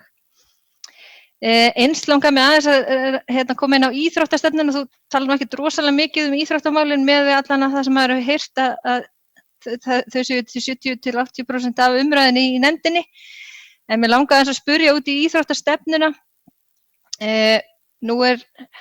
Þú talar að nú sé verið að gera aðgerðalistan, stefnan til 2022, mér finnst það svona heldur seint í rassan gripið, mér finnst mín skoðun svo að aðgerðalistanir eigi bara að vera gerðir samhliða stefnunni og vera bara tilbúnir þannig að hægt sé strax að fara og vinna verkefnin. Þannig að mér langar bara aðeins að spyrja hvernig það gengur til dæmis, það íþróttafélögin hefur hvött til að skapa vettvang fyrir iðkendur sem hafa ekki hug á keppnisþátttöku, þetta mikið rætt meðal foreldra, þannig að mér langar að spyrja hvort að þið séu eitthvað farin af stað í því. Og eins með vinna með skólakerfinu að bættri nýtingu íþróttamannvirkja, auka aðgengi fyrir almenning og þess háttar, hvernig það gengur. Og svo held ég bara vísa ég til forseta, ég held að það væri bara gott fyrir okkur að taka umræðu aftur íþróttastefnuna kannski bara sér og ræða hana. Eins og þú kemur inn á þá náttúrulega hefur COVID haft gríðarlega áhrif á íþróttafélögin og mun gera það áfram. Mér finnst mjög mikilvægt að við fylgjum því eftir og fáum þær upplýsingar frá íþróttafélögum hvert brottfall verður hjá iðkendum og við reynum að stuðla því að það verði sem minnst, hvort að við getum þá eitthvað gripið inn í eða aðstoð við það. Og svo með samfelldan skóladag, þetta held ég búið að vera eilífðarverkefni, held ég að síðasti meirihluti hafi líka sagt það að ætla að koma þessu í gegn og örugglega meirihlutin þar á undan og vonandi förum við nú að sjá eitthvað í þeim efnum og þetta örugglega eitt það mest umtalaða hjá foreldrum gagnvart börnum, það þetta eilífðarskull og þá náttúrulega hafa verið gerðar rannsóknar því og núna bara líka í Háskólanum á Akureyri hvað þetta mikið álag fyrir heimilin. Þannig að mér finnst mjög mikilvægt að við reynum að fara að koma einhverju á til þess að minnka þetta og ég ætla nú bara að hrósa Káa fyrir það að hafa komið með Káa-rútuna á sinni tíma og fært æfingar yngri barna þarna fyrir 3 árum á þennan vinnutíma og ég held að það hefði skipt miklu fyrir marga foreldra og þannig að ég held að það sé verkefni sem við ættum að fara bara að setja í forgang. Eins langaði mig að spyrja varðandi nú voru kosnir svona jafnréttis fulltrúar í nefndum sem átt að hafa ákveðið hlutverk. Mér langaði bara að vita hvernig það gengi því ég hef ekki séð neina breytingu, hvar stendur það verkefni og hvernig það að koma út, það verkefni sem á að halda áfram eða það ekki að ganga upp. Þannig að eins langaði mig aðeins að spyrja út í rafíþróttir því nú það mjög umtalað þessa dagana og vaxandi grein og kannski sporna við, ákveðin forvörn gagnvart til dæmis því að börn verði háð tölvunotkun og líka forvörn í því að börn einangri sig og félagslega.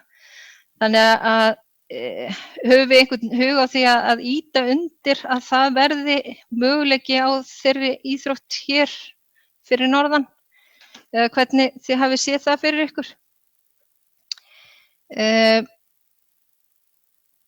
Já, ég velti svo aðeins fyrir mér að því mér er reynda mjög jákvætt að við séum komið með jafnréttisfulltrúa þarna í 50% starf, en nú ræddum við á síðasta kjörtímabili einmitt að fara úr því að vera með jafnréttisstefnu yfir í mannréttindastefnu, þannig að ég bara var svona að hugsa bara þegar ég var að hlusta á þig, hvort að við hefðum átt að staðinn fyrir að þetta væri jafnréttisfulltrúi þannig að þetta væri mannréttindafulltrúi, því að við erum búin að breyta stefnunni, hvort að við hefðum átt að breyta þá starfinu að hluta til líka í samræmi við það.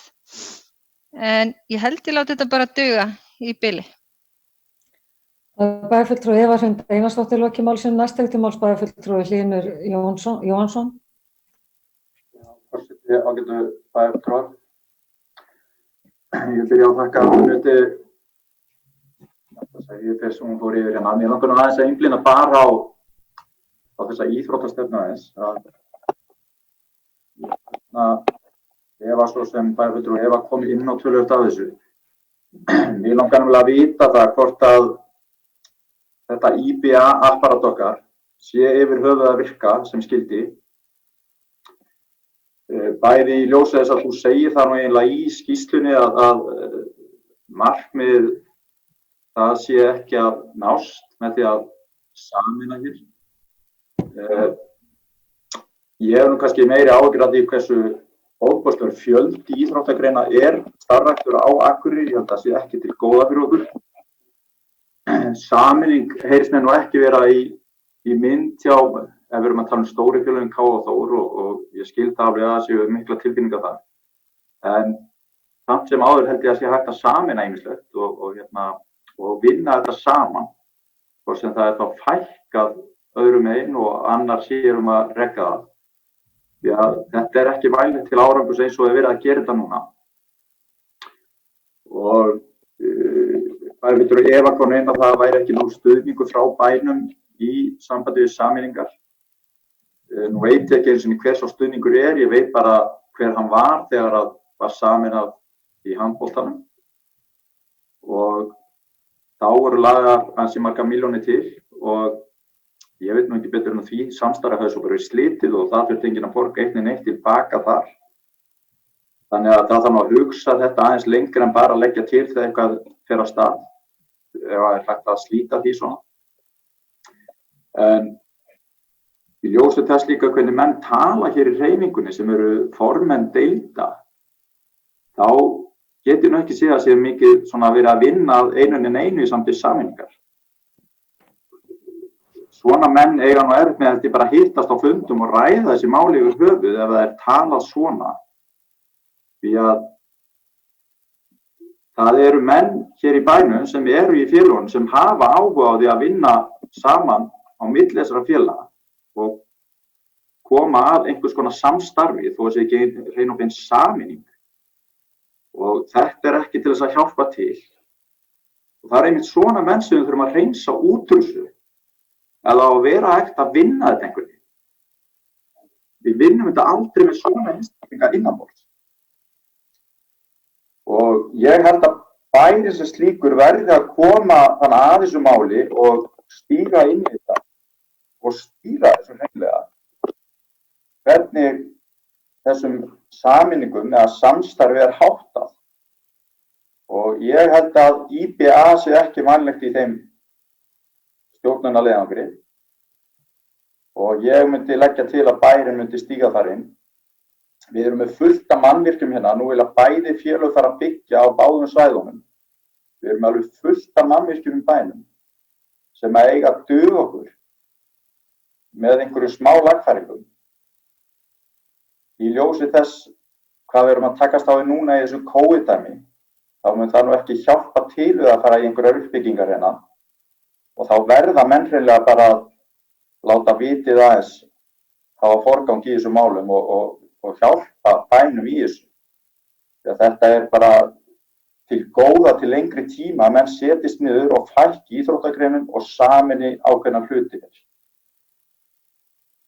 Með samfelldan skóladag, vinnudag barna, ég held ég að hann komið inn á þetta fyrir ári síðan. Það er algjörlega vitamálaust að ráða eina mannesku til þess að stýra þessu og reyna að koma þessu á leggina. eins og þetta uppbyggt hjá okkur í dag, íþróttastarfið, þá þetta algjörlega út úr korti að þetta sé hægt. Ekki mjög leiðilegt að segja þetta, Eva mín, ég veit að þú vilt þetta. Þetta bara ekki hægt eins og staðan núna og það rosalega margt að breytast ef við ætlum að koma þessu á leggjum. Annars væri þetta örugglega komið í einhvern ákveðin farveg með hvað búið að lengi stefna þessu. Þetta fólk sé átt að sjá þessu nú. En annað var það ekki, takk. Það bæjarfulltrúi Hlynur Jóhannsson lokið máli sínu, næst tekur til máls bæjarfulltrúi Heimir Haraldsson. Forseti, ágætu bæjarfulltrúar, ég vil þakka Önnu fyrir yfirferðina málefni frístundaráðs. Mér langar að lýsa ánægju minni yfir að það eigi að skilgreina betur það starf sem fer fram innan virkisins vegna þess að þar orðið ótrúlegu mannauður sem hefur bæði sérfræðiþekkingu og mikla reynslu af því að vinna með ungmennum en þeir koma úr ólíkum áttum og hættan alltaf sú að þegar að einstaklingar koma úr ólíkum áttum, þó þeir séu allir að vilja gerðir, þeir vinna hjá ólíkum stofnunum, þeir vinna hjá sveitarfélagi og ríki, að einhvern veginn að allir bíða eftir því að einhver gera eitthvað og segi sér í raun og veru hvað þeir að gera.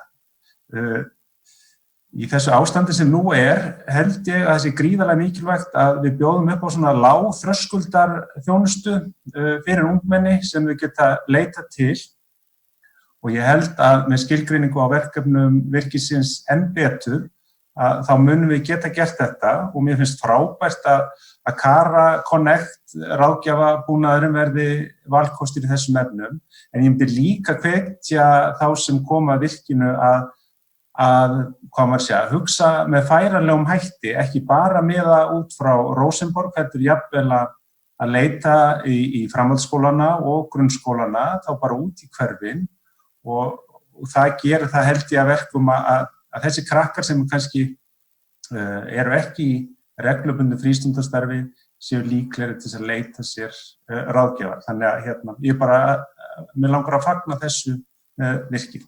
Takk. Það bæjarfulltrúi Heimir Haraldsson lokið máli sínu, næst tekur til máls bæjarfulltrúi Þórhallur Jónsson. Já, forseti ágætu bæjarfulltrúar. Ég vil eins líkt og aðri byrja að þakka Önnu Hildi fyrir yfirferðina. Ég ætla nú ekki að hafa þetta langt en það eru 3 atriði sem ég langar að nefna. Við erum að tala þarna að fara í heilsueflingu hjá eldri borgurum. Við erum áður búin að benda á það sjálfstæðismenn að talar í Janus Guðlaugsson. Hann með tilbúið prógram sem að kostar bæinn ekki mikinn pening og hefur gefið góða raun í öðrum bæjarfélögum. Þannig að í staðinn fyrir að tefja verkefnið þá held ég að þetta hefur drífið í því og semja hann. Rafíþróttadeildin sem búið að stofna eða verið að stofna hjá Þór. Á þessum COVID-tímum skil ég ekki að þeim hafi verið hafnað smávægilegan styrk. Ég myndi gjarna vilja fá skýringar á því hvers vegna við erum ekki að styðja við bakið á slíkri starfsemi á slíkum tímum þegar við erum að tala virkilegan áhættuhóp þarna sem að miklu hættu á einangrast og annað. Ég held að við ættum að huga aðeins að þessu og endurskoða þessa afstöðu en svo langar mig að lokum bara að fagna því að uppbygging á Nökkvasvæðinu sé að hefjast og fleira var það ekki í bili. Það bæjarfulltrúi Þórhallur Jónsson lokið máli sínu, orðið laust. Næst tekur til máls formaður frístundaráðs, Anna Hildur Guðmundsdóttir. Takk, forseti. Já, ég ætla að byrja bara á að svara hana. Byrja á þér Eva Hrund, bæjarfulltrúi Eva Hrund. Ég ekki að við þetta hreinu. Úttekt á forvarnastarfinu, já, við ætluðum að fara í það og ætlum að fara í það, en það var ekki farið á stað, það var aðeins farið á stað að huga að því þegar þetta ástand kom upp með COVID-19, þannig að þetta bara á listanum okkar að fara í verkefnið. IBA og íþróttafélögin, við kölluðum eftir, það var nýbúið að koma, það kom sem sagt skýrsla bæði frá IBA og íþróttafulltrúanum samstarfið og það var almenn ánægja það. Við höfðum líka hugaði að senda bréf til íþróttafélagana og spyrja íþróttafélagin hvað þeim finnst samstarfið. Og það þá eitt af verkefnunum sem verður þegar að beðum núna þegar allt fer á stað aftur. Íþróttastefnan, aðgerðaráætlunin,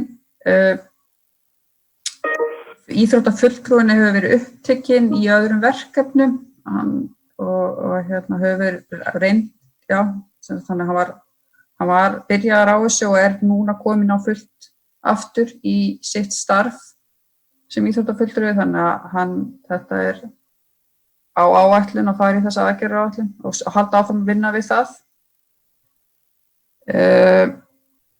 Jafnréttisfulltrúar í nefndum, það gekk ekki eins og skildi ef við verðum hreinskilin og kom lítið frá þeim jafnréttisfulltrúum sem voru og bara einungis einn fundur verið haldinn. Það má breyta þessu með jafnréttisfulltrúan yfir í mannréttindafulltrúan, bara góð ábending. Rafíþróttir, við fundum ekki pening hjá okkur fyrir þessu verkefni, en studdum þá áfram með þeir náttúrulega fá húsnæði hjá Þór. Sameiningarferlið, stuðningu við verklag. Já, ég veit ekki til þess að IBA eigi einhverja ferla við það. Þeir voru í samstarfi við ISI og að reyna að finna að þetta var svolítið nýtt verkefni í raun og veru þessar stóru sameiningar, þá eins og til þess þegar í Fimakvarar að höfðu hugað að sameinast KA og ég veit til þess að IBA leitaði mikið til ISI og ISI var að reyna að gefa þeim einhver svör, en þetta var líka nýtt hjá þeim, þannig að það voru svo sem ekki til neini verkferlar. En verður gert og þarf að hjálpa þeim.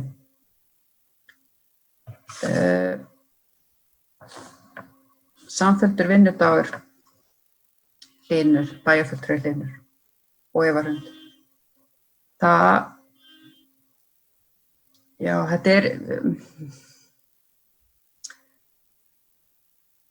Þetta hvað ég segja, næsta skref í raun og veru að frístundaráð og fræðsluráð talið betur saman og þá við skólastjórnendur. Þetta náttúrulega vista hjá fræðsluráði, ekki hjá okkur. En við höfum mikinn hug á að vinna þetta áfram og finna út hvernig við getum unnið þetta áfram. Og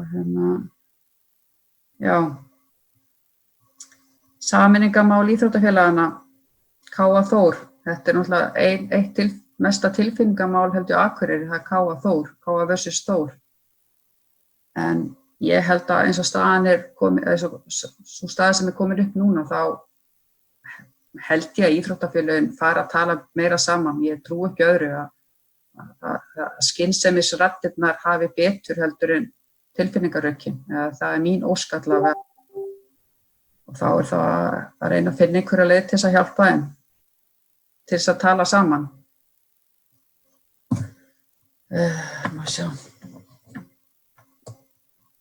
Heilsueflandi samfélag, Janusverkefni, það kostar nokkra milljónir og það þarf bara að skoða það. Ég hef ekki kynnt mér þetta Janusverkefni, ég verð að segja það, en ég þarf bara að skoða það. Meira mann ég ekki í bili. Já, þá hefur formaður Anna Hildur Guðmundsdóttir lokið máli sínu. Orðið er laust. Næst tekur til máls bæjarfulltrúi Guðmundur Baldvin Guðmundsson. Þetta ágætu bæjarfulltrúar. Ég vil byrja á því að þakka Önnu Hildi fyrir hennar ágætu framsögu hér áðan og ekki síður hrósinni fyrir svörin sem hún gaf hér áðan, vegna þess að það kannski fyrir þá sem að hlusta á okkur, þá þetta ekki aleinfalt þegar maður er í fjarfundi að sitja fyrir svörum, vegna þess að þegar við erum á bæjarstjórnarfundum í salnum þá erum við yfirleitt með sviðstjóra viðkomandi sviða með okkur á staðnum og sitjum við hlið hans og höfum þá tækifæri til þess að ráðfara okkur betur svona. Þannig mér fannst bara svörinina mjög góð og upplýsandi fyrir okkur. Það náttúrulega eitt sem og ég aðeins kannski koma inn á það sem bæjarfulltrúi Hlynur kom inn á, sem var bara svona, ég myndi segja í þessar umræður rödd skynseminnar. Hann talaði þessa uppbyggingaráætlun sem við erum með núna fyrir framan okkur og við þurfum í rauninni bara strax eiginlega að fara taka samtali. Við vitum það að þetta eru metnaðarfullar uppbyggingar og við svo sem erum núna að lenda í ástandi sem að gera það verkum að skuldir sveitarfélagsins munu væntanlega aukast nokkuð og staðan kannski að breytast verulega. Og þá spurning hvernig við sjáum þetta gerast á næstu árum. Þá ekki að tala um í ári eða næsta ári, heldur þá næstu 5 eða 10 árum, eins og þetta var nú 10 ára áætlun sem var gert ráð fyrir þarna. Og ég held að við þurfum í rauninni bara að setjast niður mjög fljótlega með íþróttafélögum, bara legg það til að við gerum það og förum aðeins yfir þessa stöðu aftur.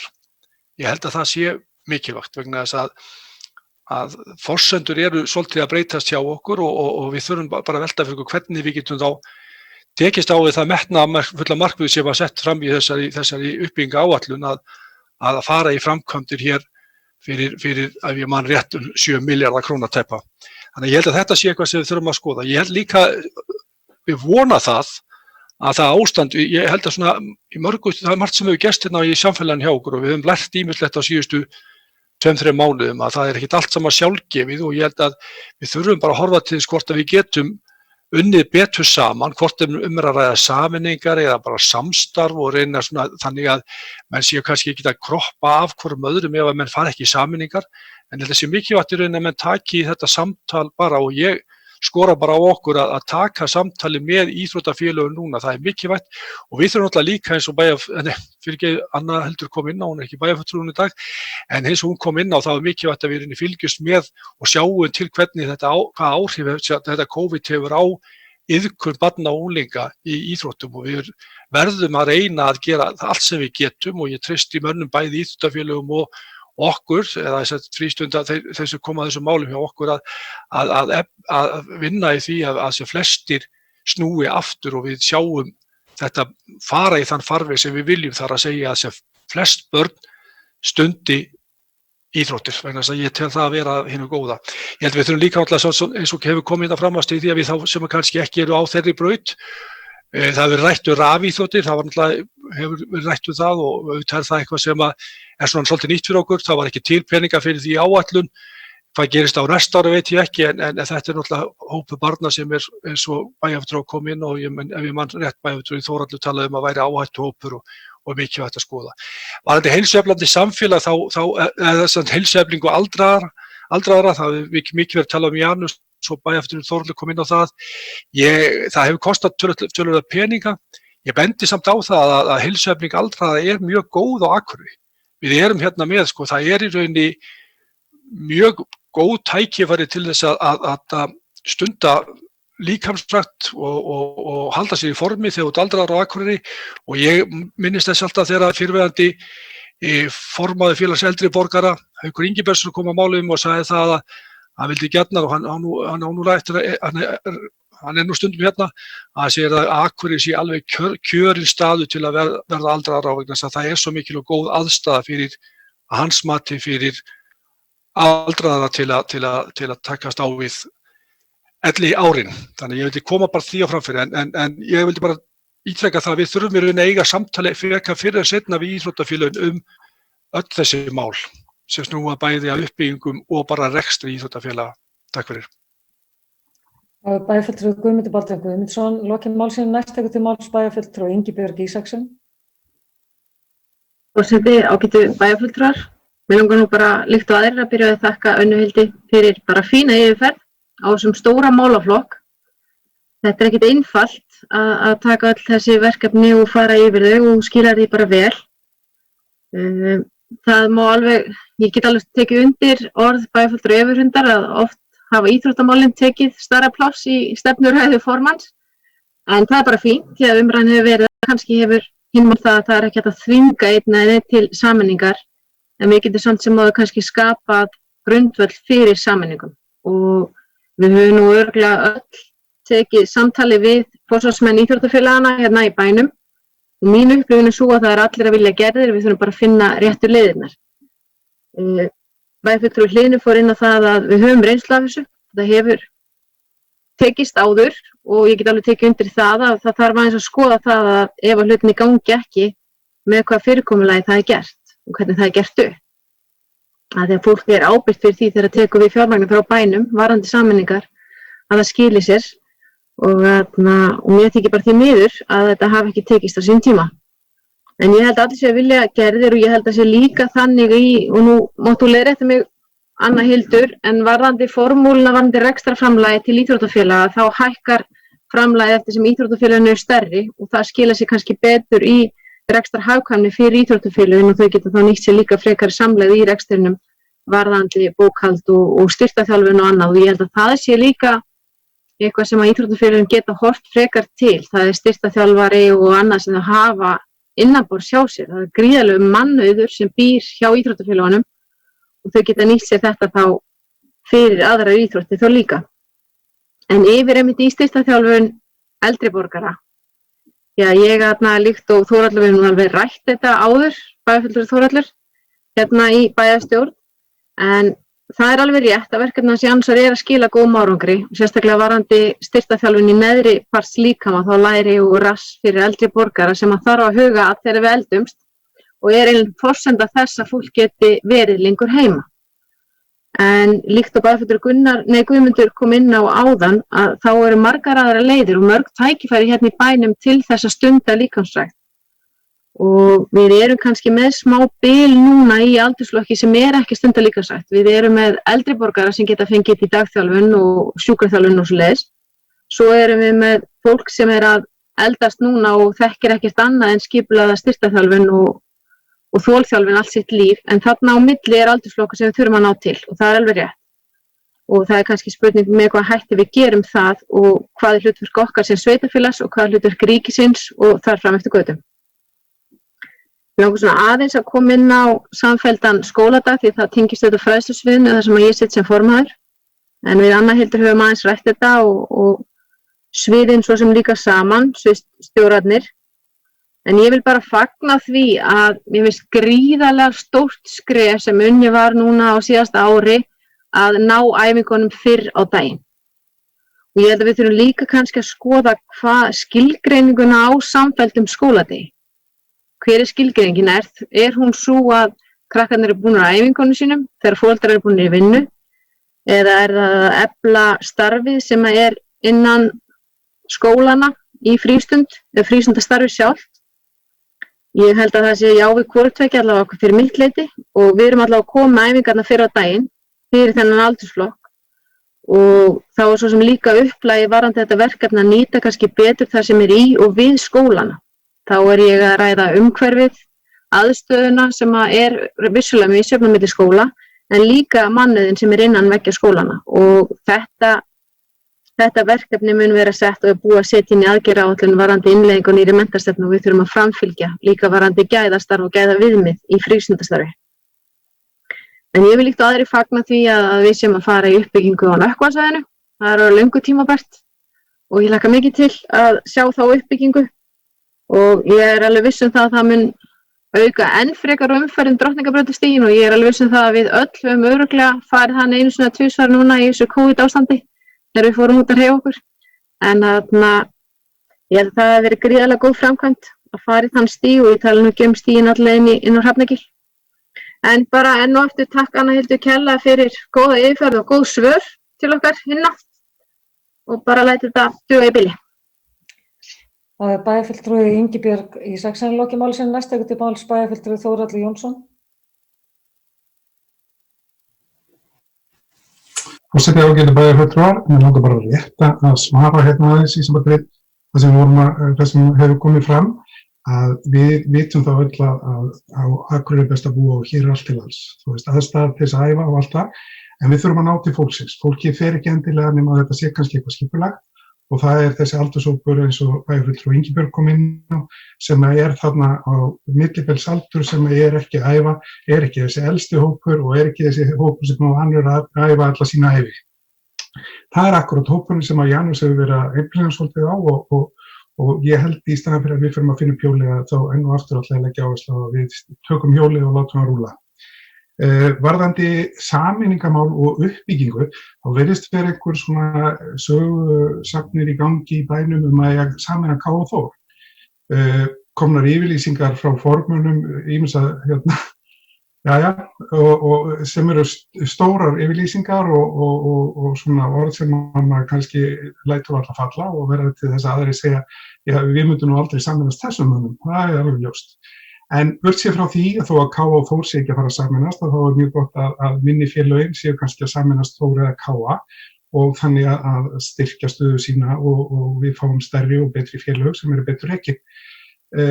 Ég horfi til þess að þó að K og Þór sé ekki að sameinast, að varðandi uppbygginguna og það sem við erum að horfa til framtíðar, að þá ættum við kannski að geta sýnt þá skynsemi að við gætum kannski hugsanlega keppt á sama keppnisvöllum.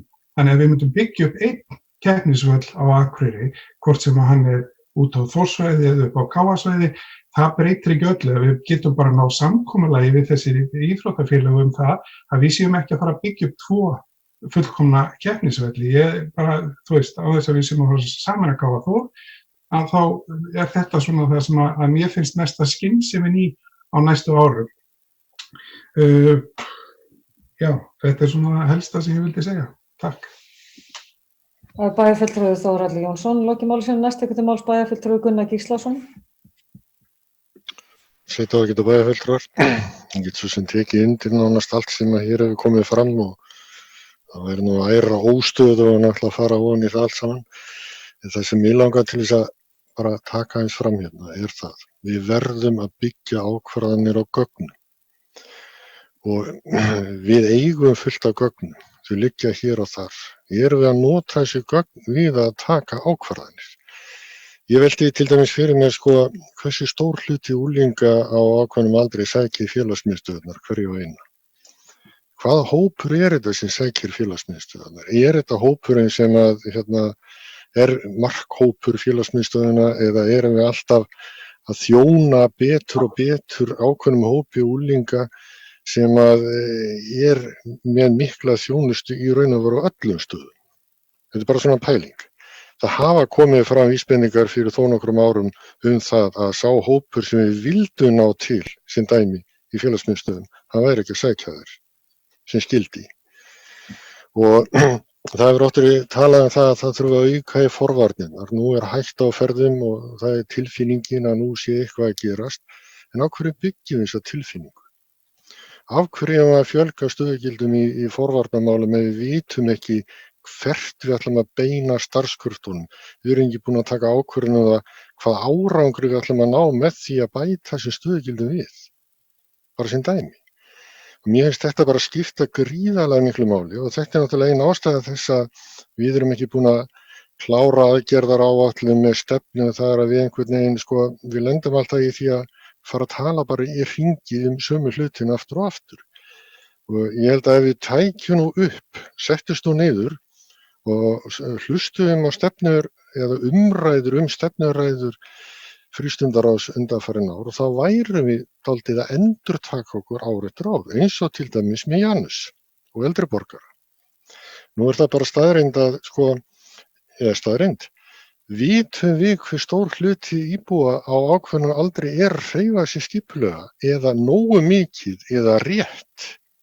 Ég held við höfum ekki hugmynd það. Janus með mjög stíft prógram. Þetta markviss þjálfun sem byggir að því að ná ákveðnum árangri og hann notar mælingar til þess. Og það bara skiptir máli vegna þess að við getum hreyft okkur en við bara hreyfum okkur kolvitlaust. Það líka þekkt dæmi. Það getur líka skapa heilsufarsvandamál sem að bitna þá á okkur og heimaþjónustu og öðrum. Ef að fólk ofgerir sér hreyfingu eða hreyfir sig rangt og með laskað bak eða löskuð hné eða hvað sem vegna þess að það ekki að fara rétt í hlutina. Þannig að þetta skiptir máli. Þetta með íþróttafélögin náttúrulega eilífðarefni líka og það náttúrulega Nú er ég búinn að vera í bæjarstjórn í 6 ár og mér finnst við hafa rætt þetta öll þessi 6 ár og það þurfa að gera eitthvað.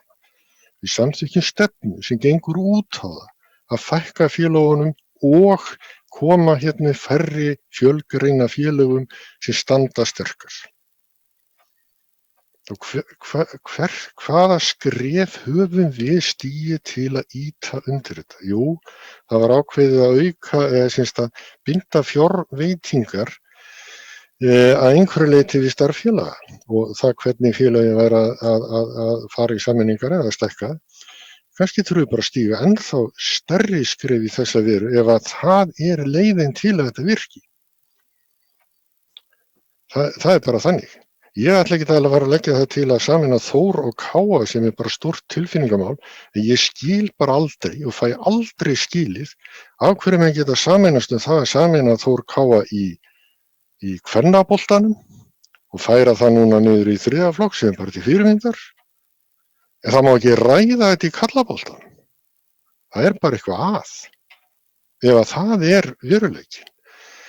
Og við sjáum það líka þar sem að félögin skipta svona milli sín íþróttagreinum eins og Þóra með körfuboltann, Káa með blakið, það er bara hellings vinna að halda utan þetta.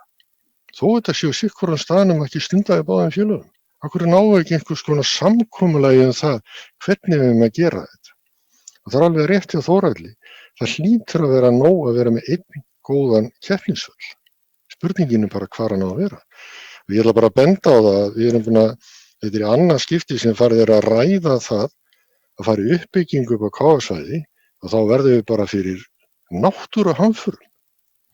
Það var heilt bankahrun síðast og núna er það bara COVID. Ég veit bara ekki hvað er í gangi. En ég vil nú hérna benda líka á það að því við vorum að tala hættuna því að krakka skili sér ekki tilbaka. Ég tek ofan fyrir allavega þjálfurunum í kvennaboltanum hvað þeir hafa verið duglegir að halda krökkunum við á æfingu. Það er bara algjörlega til fyrirmyndar hvernig þeir hafa unnið þetta í gegnum fjarþjálfunni gegnum Zoom, bara sem dæmi. Og ég held að það eigi við miklu fleiri, þannig að ég hef alveg trú á því að við sjáum kannski ekki þá að þessi svarta mynd verða veruleika sem sumir hafa áhyggjur af að komi hérna upp. Og svo ætla ég bara að fagna því að það hefur verið að klára vottun í kringum barnasáttmálann og það hefur verið að boða til funda núna þar sem verið að fara yfir þessa skýrslu sem er bara mjög ánægjulegt að sjá að er þó komið á þetta stig. En þar var til dæmis lagt algjörlega upp úr því að við værum alltaf að vinna út frá gögnum og ég treysti því og veit það að það er hellingsvinna ennþá eftir í því að koma þeim gagnagrunni og þeim gæða viðmiðum á þann stað sem að við viljum hafa hann til að geta tekið réttar ákvörðun. Eða sem réttar starf. En ég ætla bara að fagna þessu. Það er margt gott að gerast en við þurfum að sjá meiri framfæri í þessu og svo ætla ég bara rétt að nefna mig íþróttaskólann. Ég ætla bara að taka undir með Hlín og reynda fleiri sem hafa talað yfir að þetta er náttúrulega tekið ótrúlegan tíma. Ég var nú fræðslustjóri lengi og ég held að meiri hlutan af þeim tíma hafi verið þessi umræðu í gangi og við komumst aldrei neitt með þetta. Þó við varum að leggja í þetta mikla vinnu og ástæðan var alltaf þessi sama, það var kostnaður. Það var bara svo brjálæðislegur kostnaður við akstur og tilfærslur í kringum þetta því að menn ætla að fara með krakkan í alla íþróttir og koma alls staðar við. Ég vil bara meina að við erum að horfa bara öðruvísi á þetta, við erum að horfa bara samfelldan skóladag frá 4 ára til 8 ára og eitthvað í þá veruna og þú ert með leikskóla að hluta inn í þessu og þar bara fléttum við inn í tómstundur og íþróttir miðað við þær aðstæður sem eru í hverjum skóla. Og það er aðstæður eiga náttúrulega að vera sambærilegar. Og þar með búum við bara til íþróttaskóla eins og bæjarfulltrúi Hlínu var til dæmis með á sinni tíma bara í enga business þannig lagað. Þetta er eitthvað sem að á bara að leggja upp úr Norðmenn hafa til dæmis lagt mikið upp úr. Það myndi leysa þetta verkefni. og það væri hægt að flétta þetta inn í skóladaginn, flétta saman leikinn, þjálfunina, æfinguna, námið frá 8 til 4. Punktur, máli leyst. Frábær lausn, takk. Bæjarfulltrúi Gunnar Gíslason loki máli sínu. Næst tekur til máls bæjarfulltrúi Hlynur Jóhannsson. Já, forseti, ég vil bæjarfulltrúar, mér langar aðeins að skipta mér að þessu Janusarmáli. Þetta alveg rétt sem að bæjarfulltrúi Gunnar kom inn á. Ég held við getum hort á fundin frá síðasta ári og við erum að segja næstu nákvæmlega sömu hluti það dæmi. Janus Guðlaugsson náttúrulega með frábært prógram í gangi. Það engin vafi, hann myndi hjálpa þessu fólki alveg gríðarlega. Ég veit að það kostnaður sem stendur í vegi fyrir þessu og við vitum að hann svolítið dýr. Hann samt sem áður með mannskap hér á Akureyri sem klár í þetta.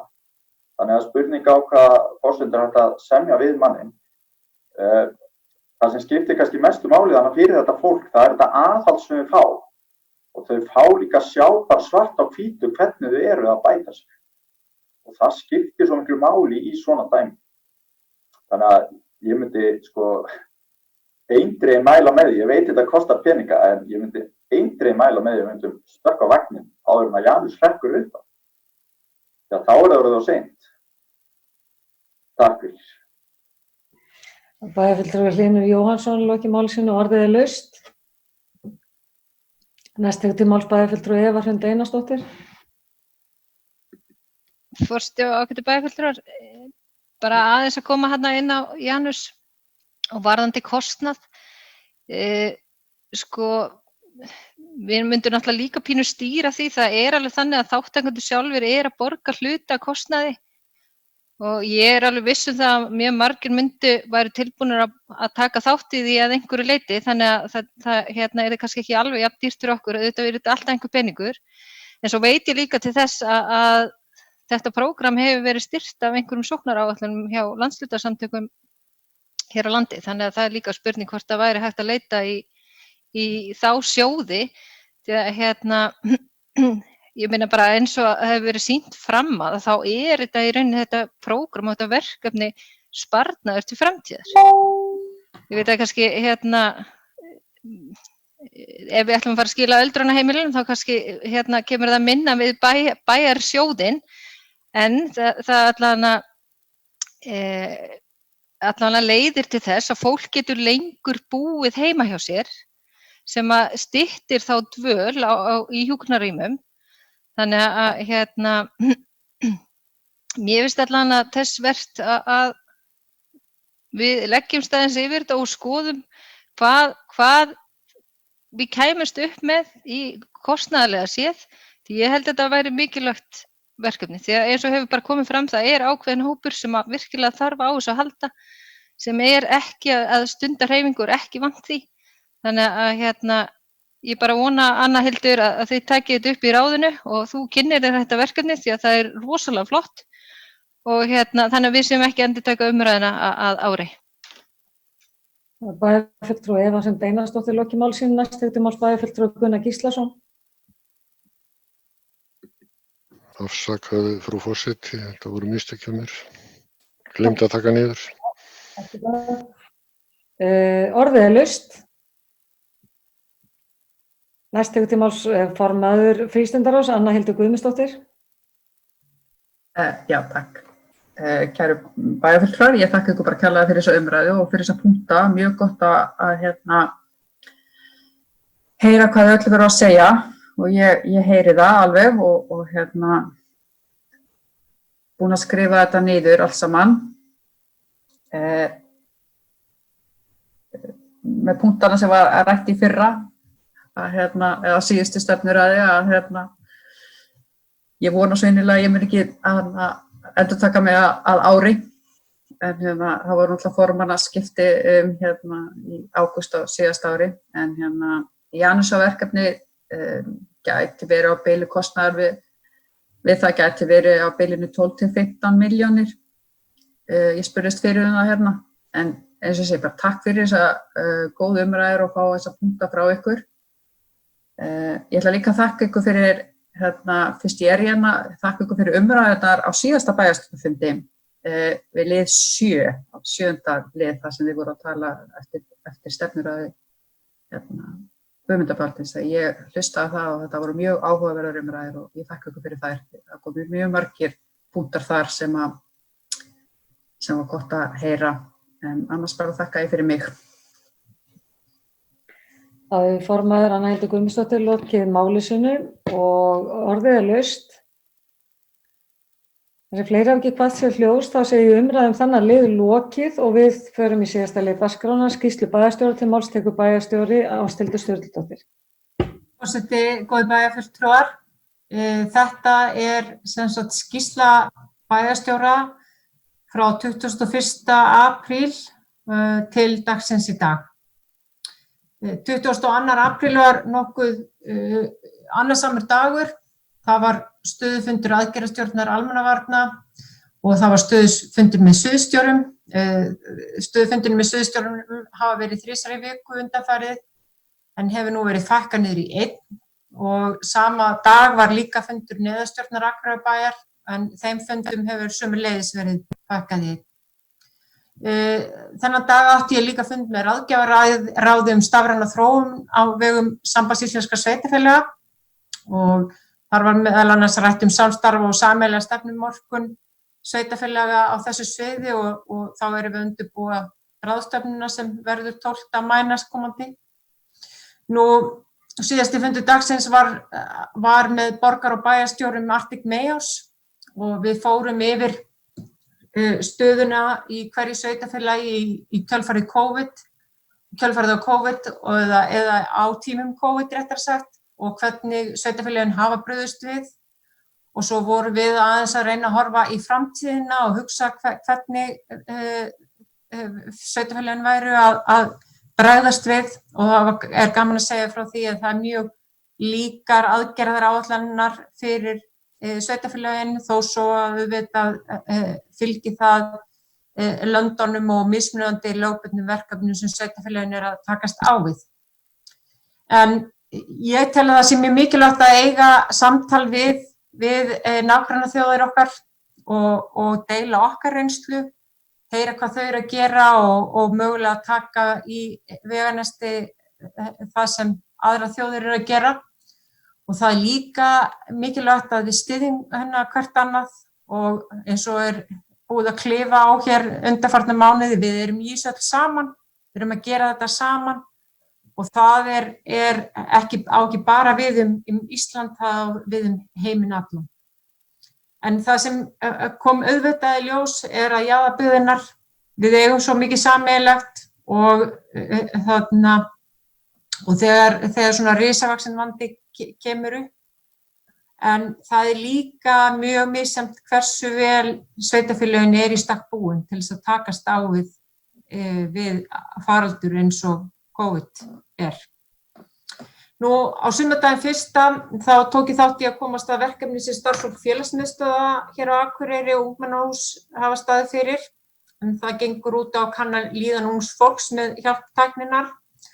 Ungmennin skrá orð sem lýsa líðan þeirra og það var áhugavert að sjá hvaða orð þau voru búin að setja þarna inn og ég hvet ykkur til þess að kíkja á skjáinn í Eymundsson og sjá hvaða orð krakkarnir hafa verið að nota. Þetta virkilega sérstakur tími fyrir þennan aldurshóp og ég vil nú hrósa mennskælingum og unglingum heilt yfir fyrir þolgæðina. Þetta mikið próf í þolinmæði hjá þeim og þau eru búin að standa sig ótrúlega vel og ég vil bara hvetja þau áfram að gefast ekki upp og alls ekki hætta í framhaldsskóla. Það mikilvægast að það að halda sig við námið og klára þessa daga sem eftir eru. Þeir eru svo fáir.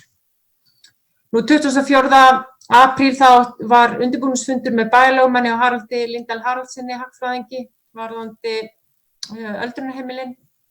Þennan sama dag var stöðufundur með SSNE og stjórn SSNE og framkvæmdastjóra og sveitarstjórum hér á starfssvæðinu og þar vorum við að taka púlsinn meðal annars á atvinnumálum og þar var Arnir Jónsdóttir, framkvæmdastjóri markastofu Norðurlands gestur fundarins Við höfum verið að hittast núna einu sinni í viku þessi hópur á fjarfundum sem ákaflega gott að fara yfir stöðuna í landshlutanum og heyra hvert í öðru og aftur segja við erum öll í þessu saman, það er mikilvægt að við séum að horfa hvert til annars í viðbröðunum.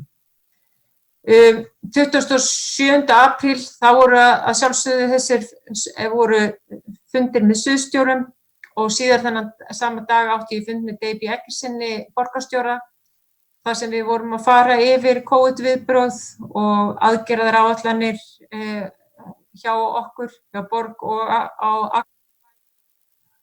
og hvernig við ætluðum að takast á við framtíðina og fjárhag sveitarfélagana í framtíðinni og þetta var mjög gott samtal sem við áttum þarna.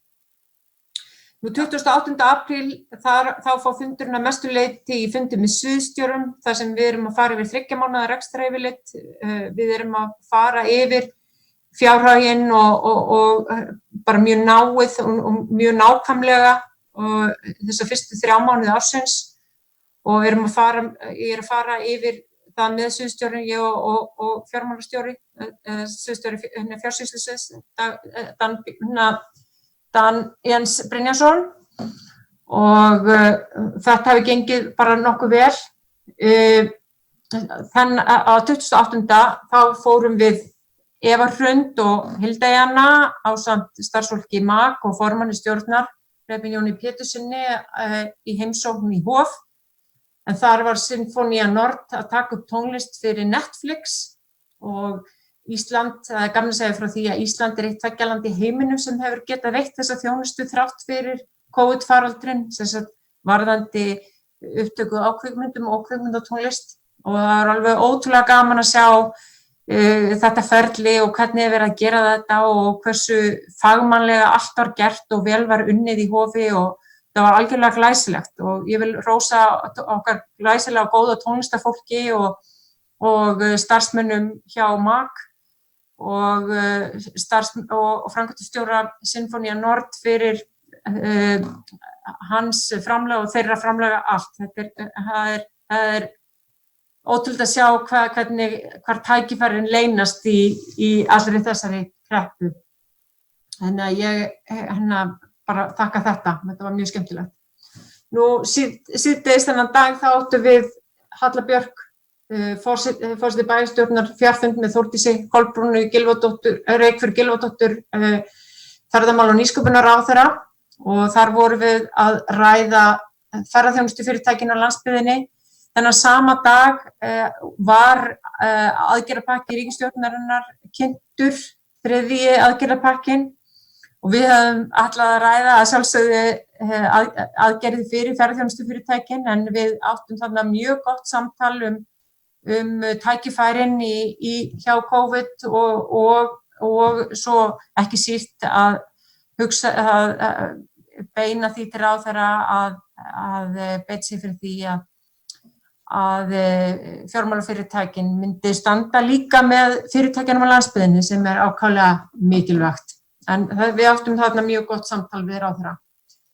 29. apríl þá hélt ég áfram með Dan að funda með sviðsstjórunum og átti fundi í ráðgjafaráði stafræna þjónustu og síðan var fundur í aðgerðastjórn og með neðastjórninni og 30. apríl þá var statusfundur með SSNE og sveitarstjórunum og svo átti ég fund með sviðsstjórum búsett og fjölskyldusvið og endaði daginn á fjarfundi með hópi fólks frá Bandaríkjunum þar sem við vorum að tala velferðartækni og þjónustu við eldra fólk og þetta voru forstöðumenn hjúkrunarheimila í Portland í Maine fylki í Bandaríkjunum og það var sérstaklega gaman að funda með þessum hópi því að þarna var fólk sem var heldur betur komið af léttasta skeiði.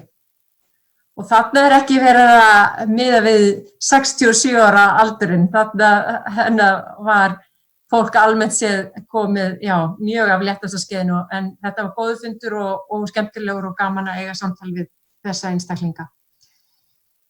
Nú 4. maí þá áttum við sviðsstjórnir fund þar sem vorum að fara við breytingar sem urðu frá með gerðdeginum og hvernig við erum að aðlagast tilslökunum og samkomubanninu.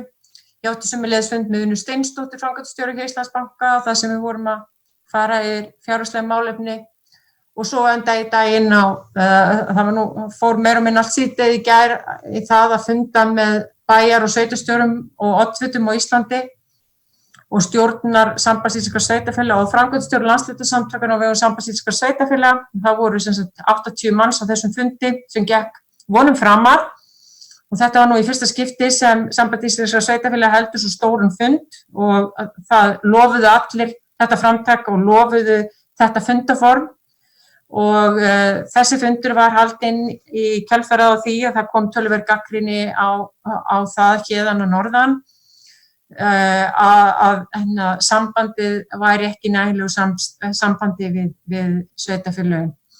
Og þetta var mjög góður fundur, við vorum að horfa á stöðuna, horfur og viðbrögðin og það var tekin ákvörðun það að við myndum halda reglulega samskonafundi með þessu formi og opna á það að það yrði mögulega hægt að sækja það af fleiri aðilum.